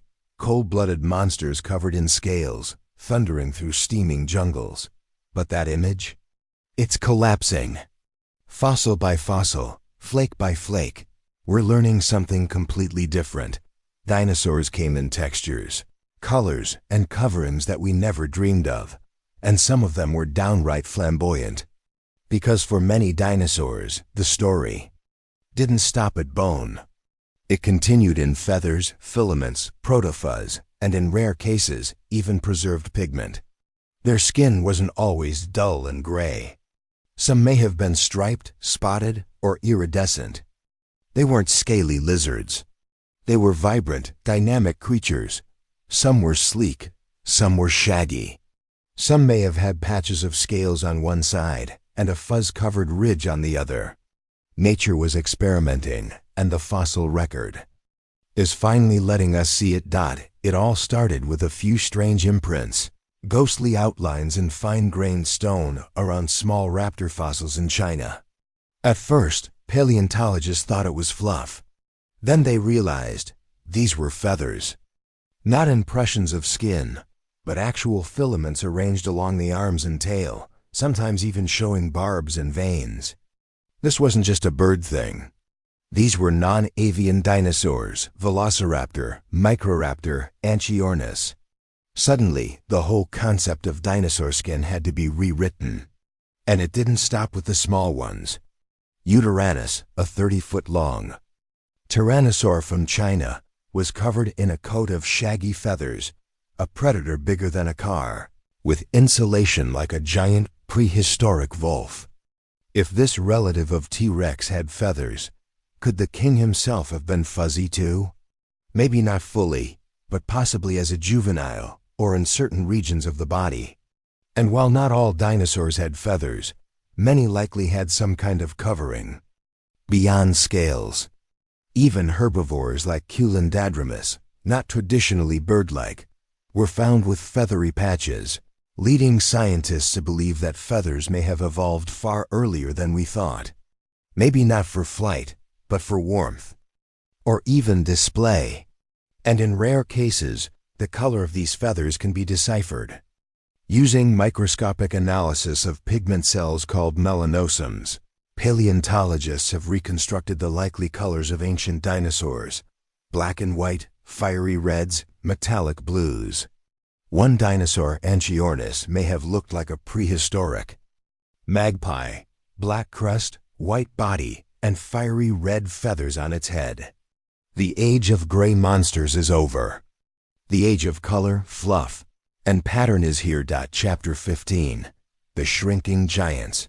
Why dinosaurs got smaller? We tend to think of dinosaurs as titans, long-necked behemoths shaking the earth, monstrous predators stalking the plains. And yes, for millions of years, some species were absolutely massive. But here's something most people don't realize. By the end of the age of dinosaurs, many of them had gotten smaller. Not just slightly, some had shrunk dramatically. Why? What could make evolution trade colossal size for compact bodies? The answer lies in survival, adaptation, and one of the most important transformations in Earth's history, the rise of birds. Because when dinosaurs began to shrink, they weren't dying off, they were changing. They were becoming something new. And that shift didn't happen overnight. It was a slow, step-by-step reshaping of the dinosaur blueprint. From ground-stomping giants to agile, feathered flyers, paleontologists call this process miniaturization. It wasn't just random downsizing, it was a survival strategy. Smaller animals need fewer resources. They can hide, climb, and escape danger more easily. As ecosystems changed, forests spreading, temperatures shifting, new predators emerging, smaller body sizes offered new opportunities. You could nest in trees, hunt smaller prey, evade larger threats. In fact, the dinosaur lineage that gave rise to birds, the Maniraptorans, began shrinking over tens of millions of years, well before flight ever took off. Fossils show that bones became lighter, skulls thinner, and arms longer relative to body size. Feathers, first used for warmth or display, eventually became aerodynamically useful. It wasn't one big leap, it was a staircase. And those that made it to the top, they survived the extinction. When the asteroid hit 66 million years ago, wiping out most of the large dinosaurs, it was the small, adaptable ones, those that had already embraced their size, their feathers, their flexibility, that made it through. That's why when you look outside and see a pigeon or a hawk, you're not just seeing a bird. You're seeing a survivor. A dinosaur that shrank itself to survive a world that was changing. The giants fell. The small ones flew. And in doing so, they inherited the Earth. Chapter 16. Baby dinosaurs were nothing like the adults. We've long imagined dinosaurs as towering, roaring giants. But what we often forget, and what science has only recently begun to truly unravel, is that every one of those titans began as something small, soft, and vulnerable. Baby dinosaurs weren't just mini versions of the adults we see in museum halls or on movie screens. In many cases, they looked like entirely different creatures, different proportions, different behaviors, even different ecologies. And this wasn't just a biological quirk, it was a survival strategy. A way to live and grow in a world full of predators, extremes, and competition. Let's start at the beginning. The egg. Dinosaur eggs came in all shapes and sizes, from grapefruit-sized orbs to elongated football-like forms, depending on the phytota species. But more than their shape, it's the content that astonishes paleontologists today. Inside fossilized eggs, scientists have discovered exquisite details, even the curled skeletons of developing embryos. In a few rare cases, they found the actual skin texture of unborn dinosaurs. One particularly mind-blowing find in China revealed a nearly complete oviraptorosaur embryo, perfectly preserved in a curled, bird-like pose, its head tucked under its wing-like arm, just like a modern chick before hatching. That's more than coincidence. That's a behavior that modern birds inherited directly from their dinosaur ancestors. Once hatched, things changed quickly. For many dinosaurs, the baby stage was not only physically distinct, it was ecologically separate. They didn't compete with the adults. They filled their own niche. Take sauropods, the long-necked giants like Apatosaurus or Rapatosaurus. Adults were simply too massive to hide or move through dense forests, but juveniles? They were much smaller, faster, and could forage in environments where their parents couldn't go. Their limbs were proportionally longer, their heads rounder, and their bones lighter. In Madagascar, fossils of Rapatosaurus hatchlings show a completely different limb structure than the adults, suggesting they were far more mobile and independent than previously believed. They likely wandered off on their own, possibly even forming small juvenile groups for safety. Compare this to the duck-billed hadrosaurs, like Maiasaura. This dinosaur, whose name literally means good mother lizard, has revolutionized our understanding of dinosaur parenting. In Montana's Badlands, entire nesting grounds have been discovered. Thousands of eggs, many broken open, with the tiny skeletons of juveniles inside. But these weren't hatch-and-run babies. The bones were soft, fragile, and underdeveloped. The hatchlings couldn't walk or feed themselves. That means they relied on their parents. Fossils of different sized. Juveniles around the nests suggest the young stayed for weeks, maybe even months, before leaving. And that implies social structure. Adults guarding the nests, feeding the babies, teaching them. That's not reptilian behavior. That's bird-like, even mammalian, and it wasn't limited to herbivores. Let's revisit Tarbosaurus, the close cousin of T-Rex. In recent years, juvenile fossils have given us something remarkable: evidence of ontogenetic niche shifting. That's a fancy term for what's actually a brilliant survival trick. Young Tarbosaurus didn't compete with adults. They hunted different prey. Juveniles had narrower jaws, faster legs, and a build suited for speed and precision. Adults, meanwhile, had deeper skulls and crushing bites, optimized for taking down massive herbivores. By splitting the job, by changing as they grew, they avoided competition with themselves. It's nature's way of optimizing every stage of life.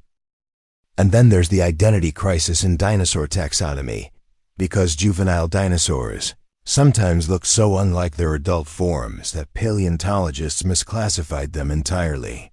Take Dracorex hogwartsia, a flat-headed horned dinosaur named after the Harry Potter universe. For years, it was thought to be a unique species. Then came Stygimoloch, another spiky, odd-looking creature. But as more fossils were found, something became clear. These were young versions of Pachycephalosaurus. As they matured, their skulls thickened, their spikes shrank or fused, and their shape changed dramatically. The same animal, different age, completely different appearance. And this confusion isn't rare. Paleontologists now estimate that some species may not be separate at all, but just growth stages of known dinosaurs. That means the true number of distinct dinosaur species might be smaller than we think, and our understanding of their diversity is still evolving. But perhaps one of the most fascinating aspects of baby dinosaurs is what they felt like. Thanks to rare fossil beds, we now have direct impressions of their skin, and in some cases, feathers. Juvenile Psittacosaurus, a small parrot-beaked dinosaur, was found in a fossil that preserved soft tissue and even bristles on its tail, almost like quills. What were they for? Maybe protection, maybe display, or perhaps even camouflage. Young dinosaurs, after all, needed to hide from predators. In one stunning study, scientists analyzed the melanosums, the microscopic pigment structures, in Psittacosaurus fossilized skin. What they found was astonishing. This baby dinosaur likely had countershading, with a lighter belly and darker back, just like modern deer or rabbits. That's the kind of camouflage designed for forest habitats. The kind that keeps you alive when everything wants to eat you. And what about their behavior? Were dinosaur babies playful? Did they interact the way young animals do today? While behavior doesn't fossilize, there are tantalizing clues.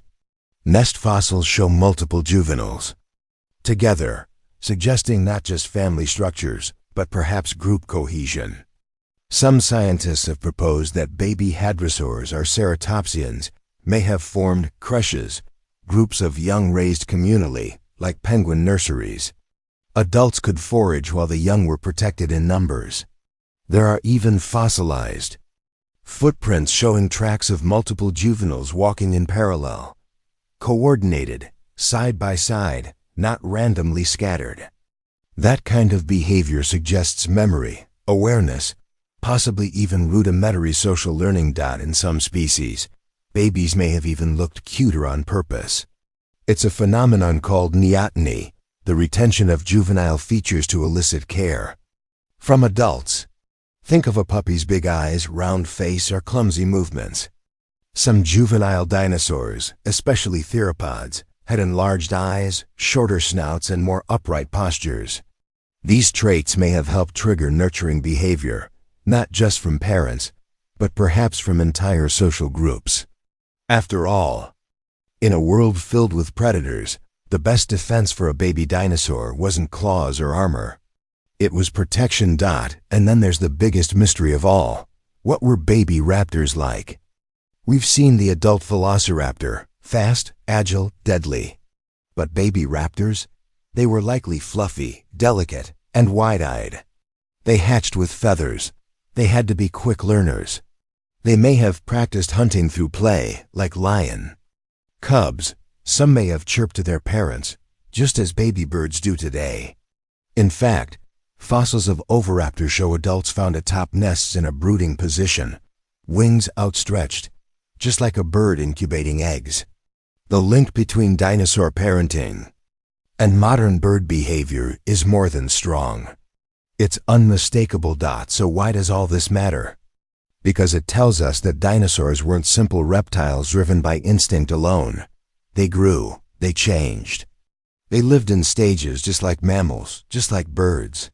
From fragile hatchlings to bold juveniles to towering adults, they occupied different roles at different points in life. That means their lives were dynamic, strategic, and deeply shaped by time, growth, and experience.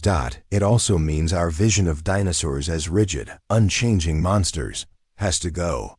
Because in truth, they weren't monsters, they were living things, with families, with instincts, with transformations as dramatic as any metamorphosis on Earth. They were born, they struggled, and they grew, each stage more fascinating than the last. And if we really want to understand them, we can't just look at the fossils of the full-grown giants. We need to start at the nest. Chapter 17, The Dinosaur Mummies, Skin. Muscles and last moments preserved fossils are usually bones, hard, mineralized. Remains stripped of skin, muscle, and everything that made the animal feel alive. We study their skeletons, reconstruct their shapes, and make educated guesses about how they looked. But every so often, rarely, almost miraculously, nature gives us a gift. A fossil that doesn't just preserve the bones, but the skin, the muscles, the tissue, the outlines. In some cases, even the contents of the stomach. These aren't just fossils. They're mummies. Time travelers. The closest we'll ever get to seeing a real dinosaur. Not just imagined, but preserved in the flesh. One of the most breathtaking examples of this was discovered in 1999 in North Dakota. A fossilized Edmontosaurus, a duck-billed dinosaur, was uncovered in such pristine condition that paleontologists could see not just its bones, but the actual texture of its skin, with pebbly scales wrapping around its arms, legs, and tail. Muscles still clung to bone. The contours of the body were intact. Even the tendons in the tail had been preserved, showing how the tail was held stiff, likely acting as a counterbalance while walking. This wasn't just a reconstruction. It was an animal caught in time. They called it the Dakota mummy. And it forever changed how we visualize dinosaurs. Before discoveries like this, skin was always a guess, based on scale impressions from footprints or tiny fragments. But now, we could see it stretched over limbs. We could map where the scales were larger or smaller. In some places, skin impressions showed creases and folds, like those around a real, living joint. We weren't just seeing the animal's anatomy. We were seeing how it moved, how its skin shifted, how it flexed, stretched, or wrinkled. This level of detail allowed scientists to estimate muscle mass with much greater accuracy, and suddenly, previous speed or weight estimates needed adjustment. We'd been guessing. These mummies were answering, and Edmontosaurus wasn't alone. In 2000, another incredible find stunned the scientific world, a Brachylophosaurus mummy known as Leonardo.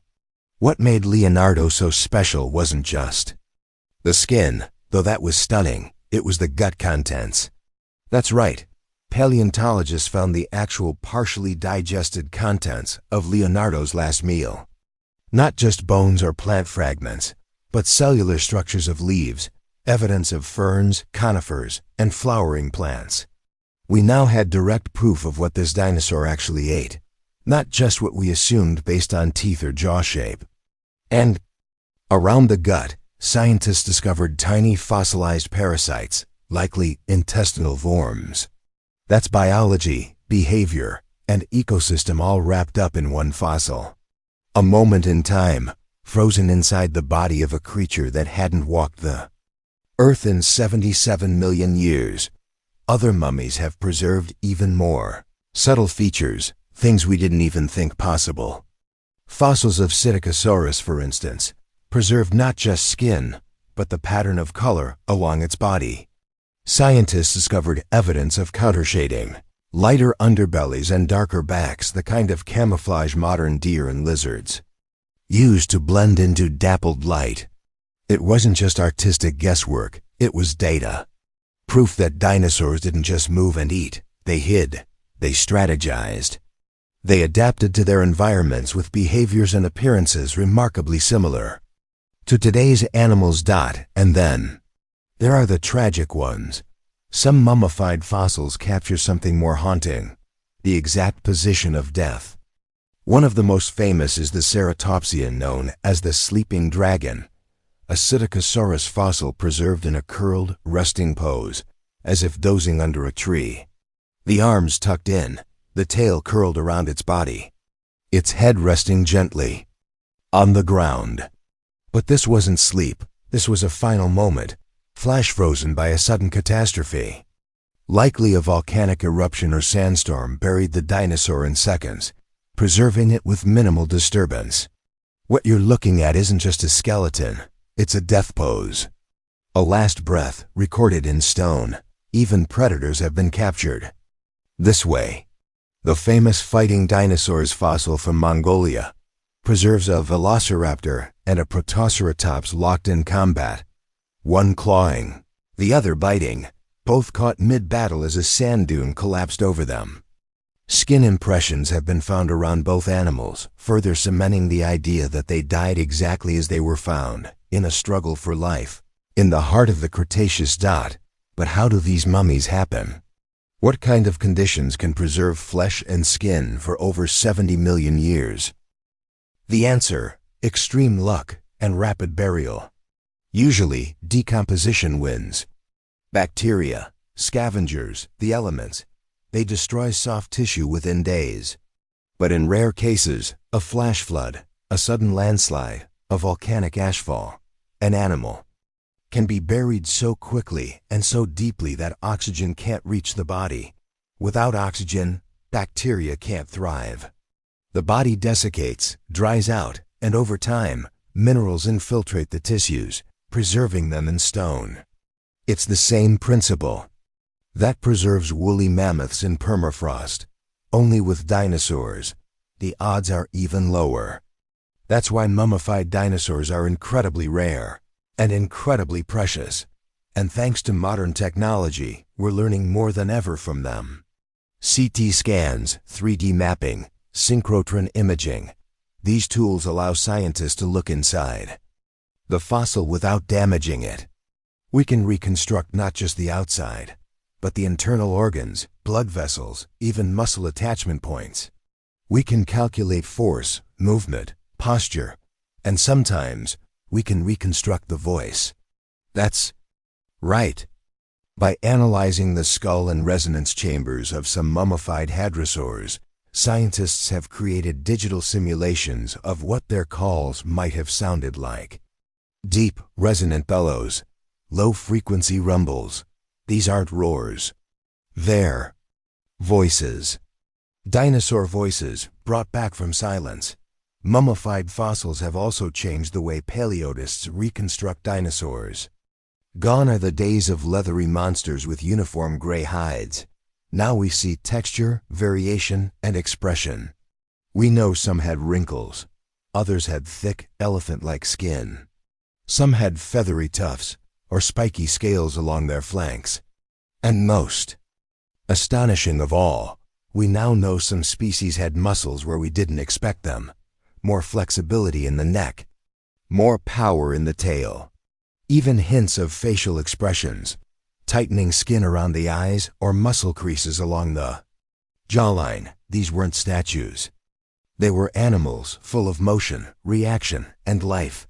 Ultimately, the dinosaur mummies remind us of something vital. Bones are only part of the story. The rest, the skin, the behavior, the last breath, is often lost. But when nature gives us that glimpse, we have to pause and listen. Because in that moment, time collapses. The earth turns backward, and we are standing face to face with a creature that once blinked, breathed, moved, just like us. Not imagined, not sculpted, real. Chapter 18, The Lost Forests of the Dinosaurs. Ecosystems forgotten by time. We often picture dinosaurs in isolation, giants on a plain, stalking alone through open land or thundering across a canyon. But that's not how ecosystems work. Dinosaurs didn't live in empty wastelands. They lived in complex, vibrant worlds, dense forests, tangled swamps, fern-filled valleys, and strange deserts full of life. And many of those ecosystems, they don't exist anymore. The forests that fed sauropods, the wetlands that sheltered hadrosaurs, the highlands where raptors stalked small prey. These weren't just backdrops. They were lost worlds, environments, so alien today that we're only beginning to piece them together. Let's start with the late Cretaceous of North America, around 75 million years ago. At that time, the continent was split in half by a vast inland sea. To the west was a lush, humid land known as Laramida, a narrow strip of swampy coastline that stretched from modern Alaska to Mexico. This thin corridor was packed with biodiversity. Imagine dense forests of towering conifers, palms, and flowering plants, interrupted by river systems, oxbow lakes, and muddy floodplains. Here, enormous herds of hadrosaurs like Corythosaurus grazed in groups. Massive ceratopsians like Centrosaurus or Pachyrhinosaurus wandered the lowlands, likely in seasonal migrations. And among the dense undergrowth, predators like Gorgosaurus, a close cousin of T-Rex, prowled with surprising agility. The air was heavy with humidity. Insects buzzed. Crocodile-like creatures lurked in the water. Turtles, frogs, small mammals, they all played their part. It was a swampy paradise where life was abundant and competition was fierce. Today, there's nothing quite like it in North America. The closest parallel might be parts of the Amazon basin, but even that doesn't capture the alien blend of conifers and early flowering trees that once shaded those Cretaceous paths. Further back in time, during the Jurassic period, the world looked even stranger. Go to what is now Africa, and you'd find yourself in the realm of Giraffatitan and Allosaurus. But the landscape? Not endless desert. It was likely a savanna-like environment, dotted with massive ferns, primitive conifers, cycads, and horsetails. Rivers braided through flatlands, and seasonal rains turned the land into a green expanse perfect for sauropods to graze in herds. In places like the Morrison Formation in North America, a fossil-rich layer of Jurassic rock, evidence shows that these ecosystems supported huge biomass. Dozens of giant species living side by side. How? Because the plant life grew faster and thicker than we imagined. Some scientists believe atmospheric CO levels were much higher, creating a greenhouse world where plants grew rapidly and covered vast areas in greenery. We struggle to picture today. And then there's the undergrowth, a world we almost never see in dinosaur reconstructions. But fossilized spores, pollen, and leaf impressions tell a different story. Beneath the tall ferns and conifers were carpets of mosses, liverworts, and seed ferns. Small animals thrived here, early mammals, lizards, and insects. Some dinosaurs, like Protoceratops, likely spent their lives in semi-arid shrublands, scrabbling through sand dunes dotted with scrubby vegetation, much like the Mongolian Gobi Desert today, except slightly more vegetated and filled with predators, like velociraptor hiding in burrows or behind ridges. And what about the polar regions? Yes, polar dinosaurs were real, and they weren't just visitors. In parts of ancient Australia and Antarctica, dinosaurs lived year-round in regions that plunged into darkness for months at a time. The continents were in different positions, and while the climate was warmer overall, winter still brought long, cold nights. Dinosaurs like Lilinosaura, a small, fast-moving herbivore, had enlarged optic lobes, suggesting better vision in low light. Their communities likely braved harsh seasons, nesting, foraging, and surviving together in forests that are long gone. No redwoods, no pines.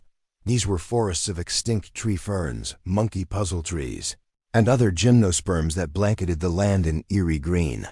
Many of these prehistoric forests also hosted early flowering plants, the angiosperms, which exploded in diversity during the Cretaceous. This global flower revolution changed not only plant life but dinosaur diets. Herbivores evolved new jaws, new teeth, and new feeding strategies to take advantage of the softer, richer foliage. The rise of duck-billed hadrosaurs, for instance, is directly tied to the spread of flowering plants. These weren't random changes. They were ecological chain reactions, new plants, new behaviors, new species, and then it all vanished. When the asteroid hit 66 million years ago, it didn't just kill the dinosaurs. It annihilated the ecosystems they depended on.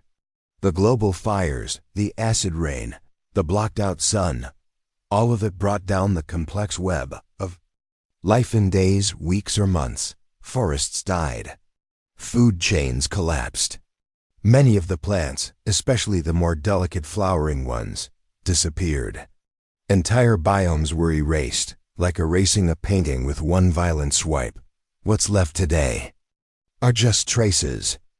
Leaf impressions, pollen trapped in rocks, petrified logs in desert beds, and the bones of the creatures that once walked beneath those alien canopies. But piece by piece, scientists are recreating these lost environments, not just guessing what plants were around, but modeling climate, rainfall, temperature, even atmospheric composition. Some of these reconstructions are now so detailed they can simulate entire prehistoric food webs, showing how a fallen tree affected a browsing sauropod, which in turn affected predator movements. We're rebuilding not just animals, but the worlds that made them. It's a reminder that dinosaurs didn't evolve in a vacuum. They weren't just products of mutation and luck. They were shaped, challenged, and changed by the landscapes around them. And those landscapes were more diverse, more dynamic, and more alien than we ever imagined. Because to understand dinosaurs, we can't just look at their bones. We have to step into their forests, feel the soil, hear the insects, smell the ferns, and remember that some of the most extraordinary things that vanished from Earth weren't the animals. They were the ecosystems that birthed them. Chapter 19. How Dinosaurs Slept, Breathed, and Lived in the Dark. We spend so much time imagining dinosaurs in action, chasing, charging, hunting. But for most of their lives, they weren't doing any of that. They were resting, breathing, hiding, sleeping. And perhaps most intriguingly, many were active not under the blazing prehistoric sun, but in the dark. Nighttime wasn't just a void between events. It was a crucial, overlooked part of the dinosaur world, full of quiet behaviors, complex adaptations, and creatures that thrived while others slept. Let's begin with a question almost no one asks. How did dinosaurs sleep? At first, it seems impossible to answer. Fossils don't snore.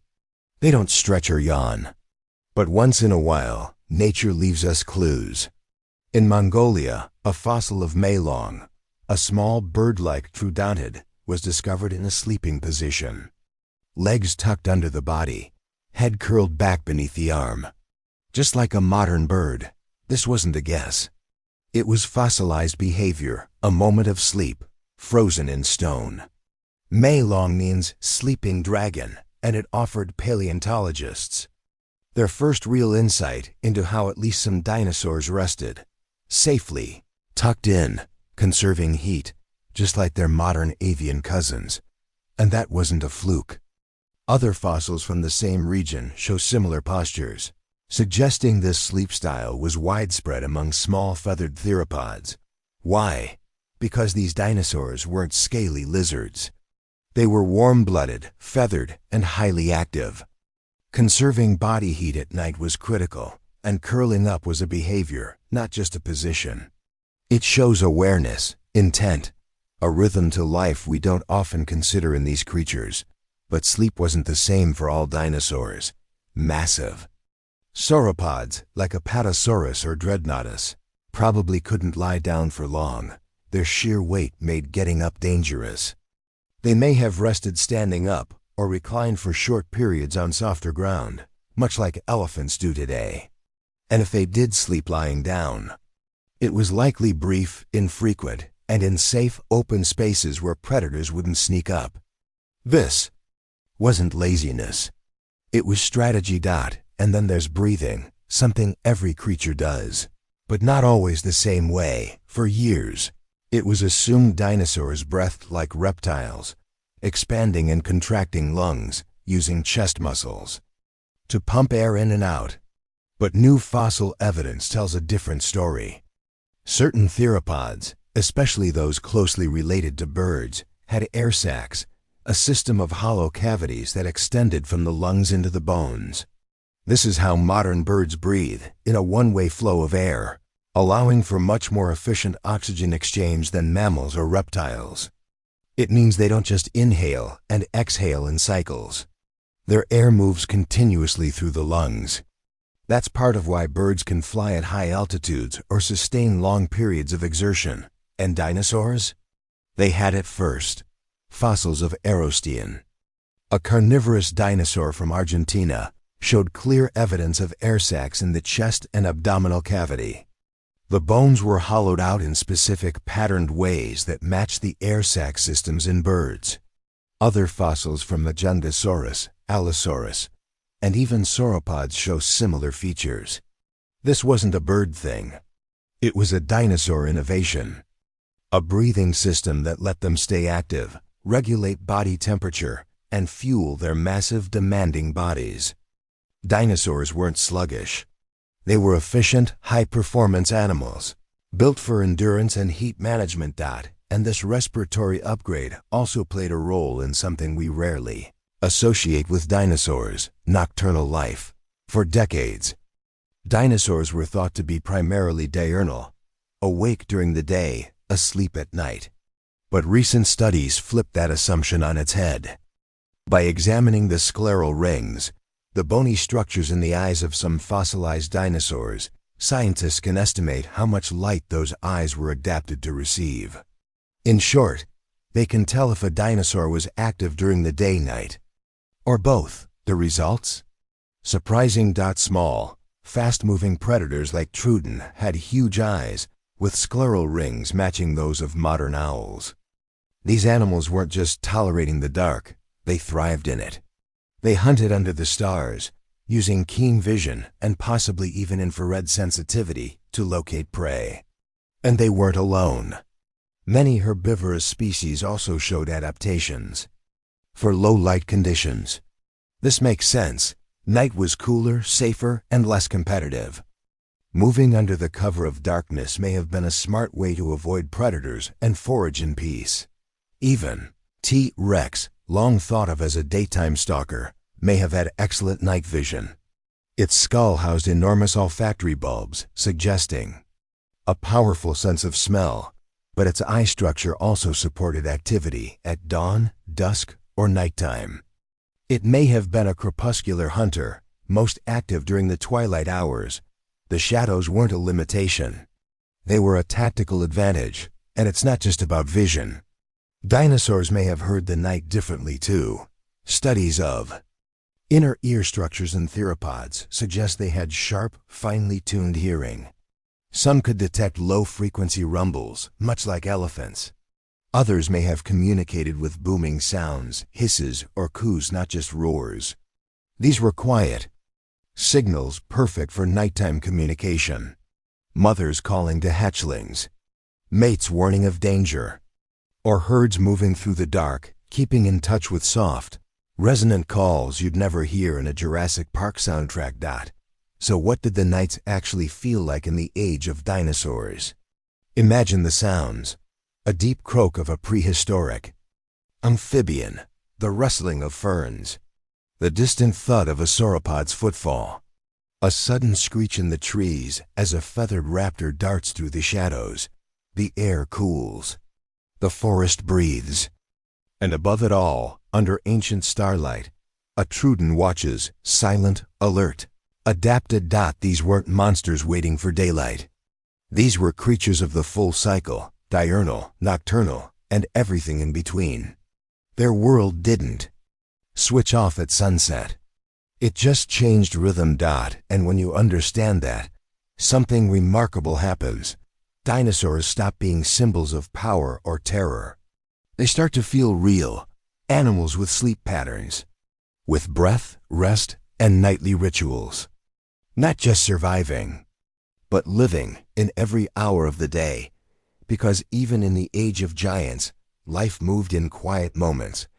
And some of the most fascinating stories happened not in the chase, but in the dark. Chapter 20, The Dinosaurs That Lived After the Extinction. 2,000 words. Let's rewind to the most catastrophic day in Earth's history. 66 million years ago, an asteroid the size of a mountain slammed into what is now the Yucatan Peninsula. The impact unleashed more energy than 1 billion atomic bombs. Wildfires roared across continents.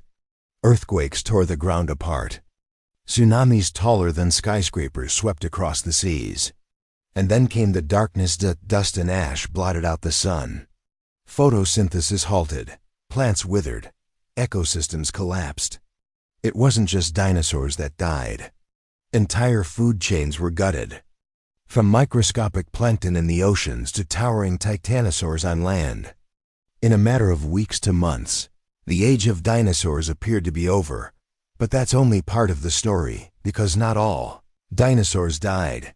Some of them were small, feathered, beaked, and light enough to hide, adapt, and survive the burning skies and freezing darkness. They didn't just endure the extinction event, they evolved. These survivors weren't reptiles hiding in holes. They were ancestors of what we now call birds. And the shocking truth? Birds are dinosaurs, not just related to them. Not just inspired by them. Biologically, genetically, anatomically, they are dinosaurs. Living, breathing, flapping reminders that the Mesozoic never fully ended. This isn't speculative. It's scientific consensus. Every time a robin pecks your lawn, or a hawk soars overhead, or a pigeon waddles through a city park, you're watching a dinosaur, not a metaphorical one. A literal lineal descendant of creatures that once shared the planet with T-Rex. So, what allowed these small feathered dinosaurs to survive when all their larger cousins vanished? Several things. First, size. The asteroid created a world in chaos, colder, darker, and starving. Massive herbivores had no plants to eat. Carnivores had no prey. But the bird-like dinosaurs? They were small, often under 1 meter long. Small. Animals need less food. They can hide in burrows, trees, and crevices. They're more adaptable. Some may have survived by eating seeds, tough little packages that can last through long winters and disasters. And evidence suggests that some of these species, like early aves, already had beaks designed for cracking them open. Second, flight. It gave them mobility. While large land-dwelling dinosaurs were trapped in collapsing environments, flying dinosaurs could escape, relocate, search for food, and nest in safer areas. Flight wasn't just an advantage, it was a lifeline. Third, reproduction. Small theropods likely had shorter gestation times, faster life cycles, and flexible parenting behaviors. Species that can breed quickly and adapt to changing conditions tend to do better during mass extinctions. The fossil record even shows nests and eggs in post-impact strata, suggesting that some bird-line dinosaurs began reproducing almost immediately after the disaster. And then, evolution took over.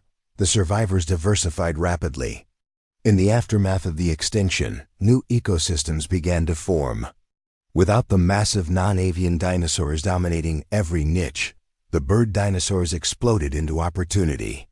Some grew long legs and ran through new grasslands.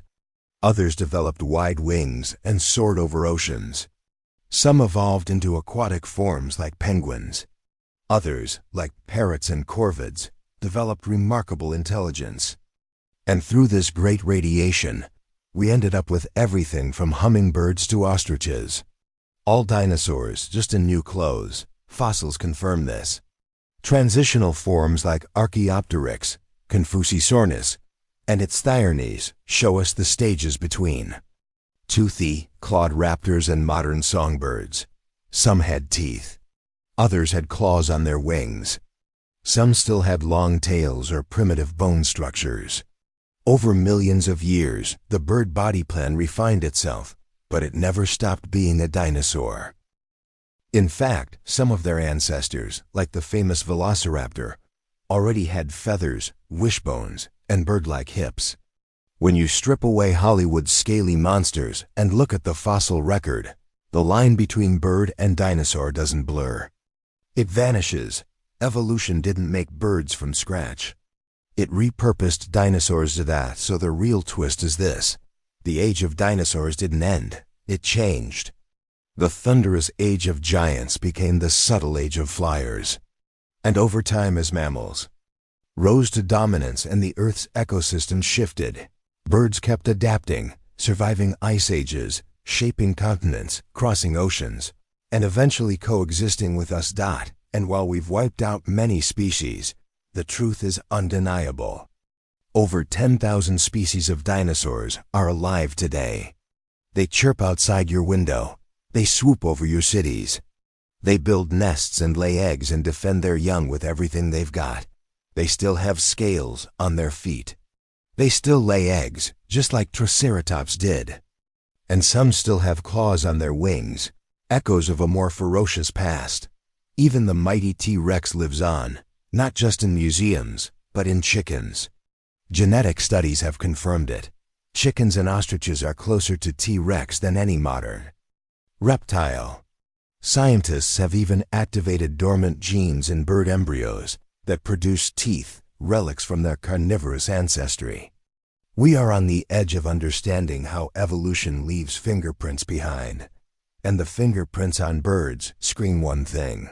Dinosaur. Think about that the next time you see a flock of geese take flight. They are descendants of creatures that once ruled the world, survivors of an apocalypse. Not just pretty wings and songs, but resilient, ancient beings that outlived extinction. We often mourn the loss of the dinosaurs. But maybe we shouldn't, because they're not extinct. They're flying above us, perched on wires, diving through the sea, chirping in the dawn light. And when we look at them, we're not just seeing birds. We're seeing the last chapter of an ancient dynasty, one that began with monsters and lives on in feathers.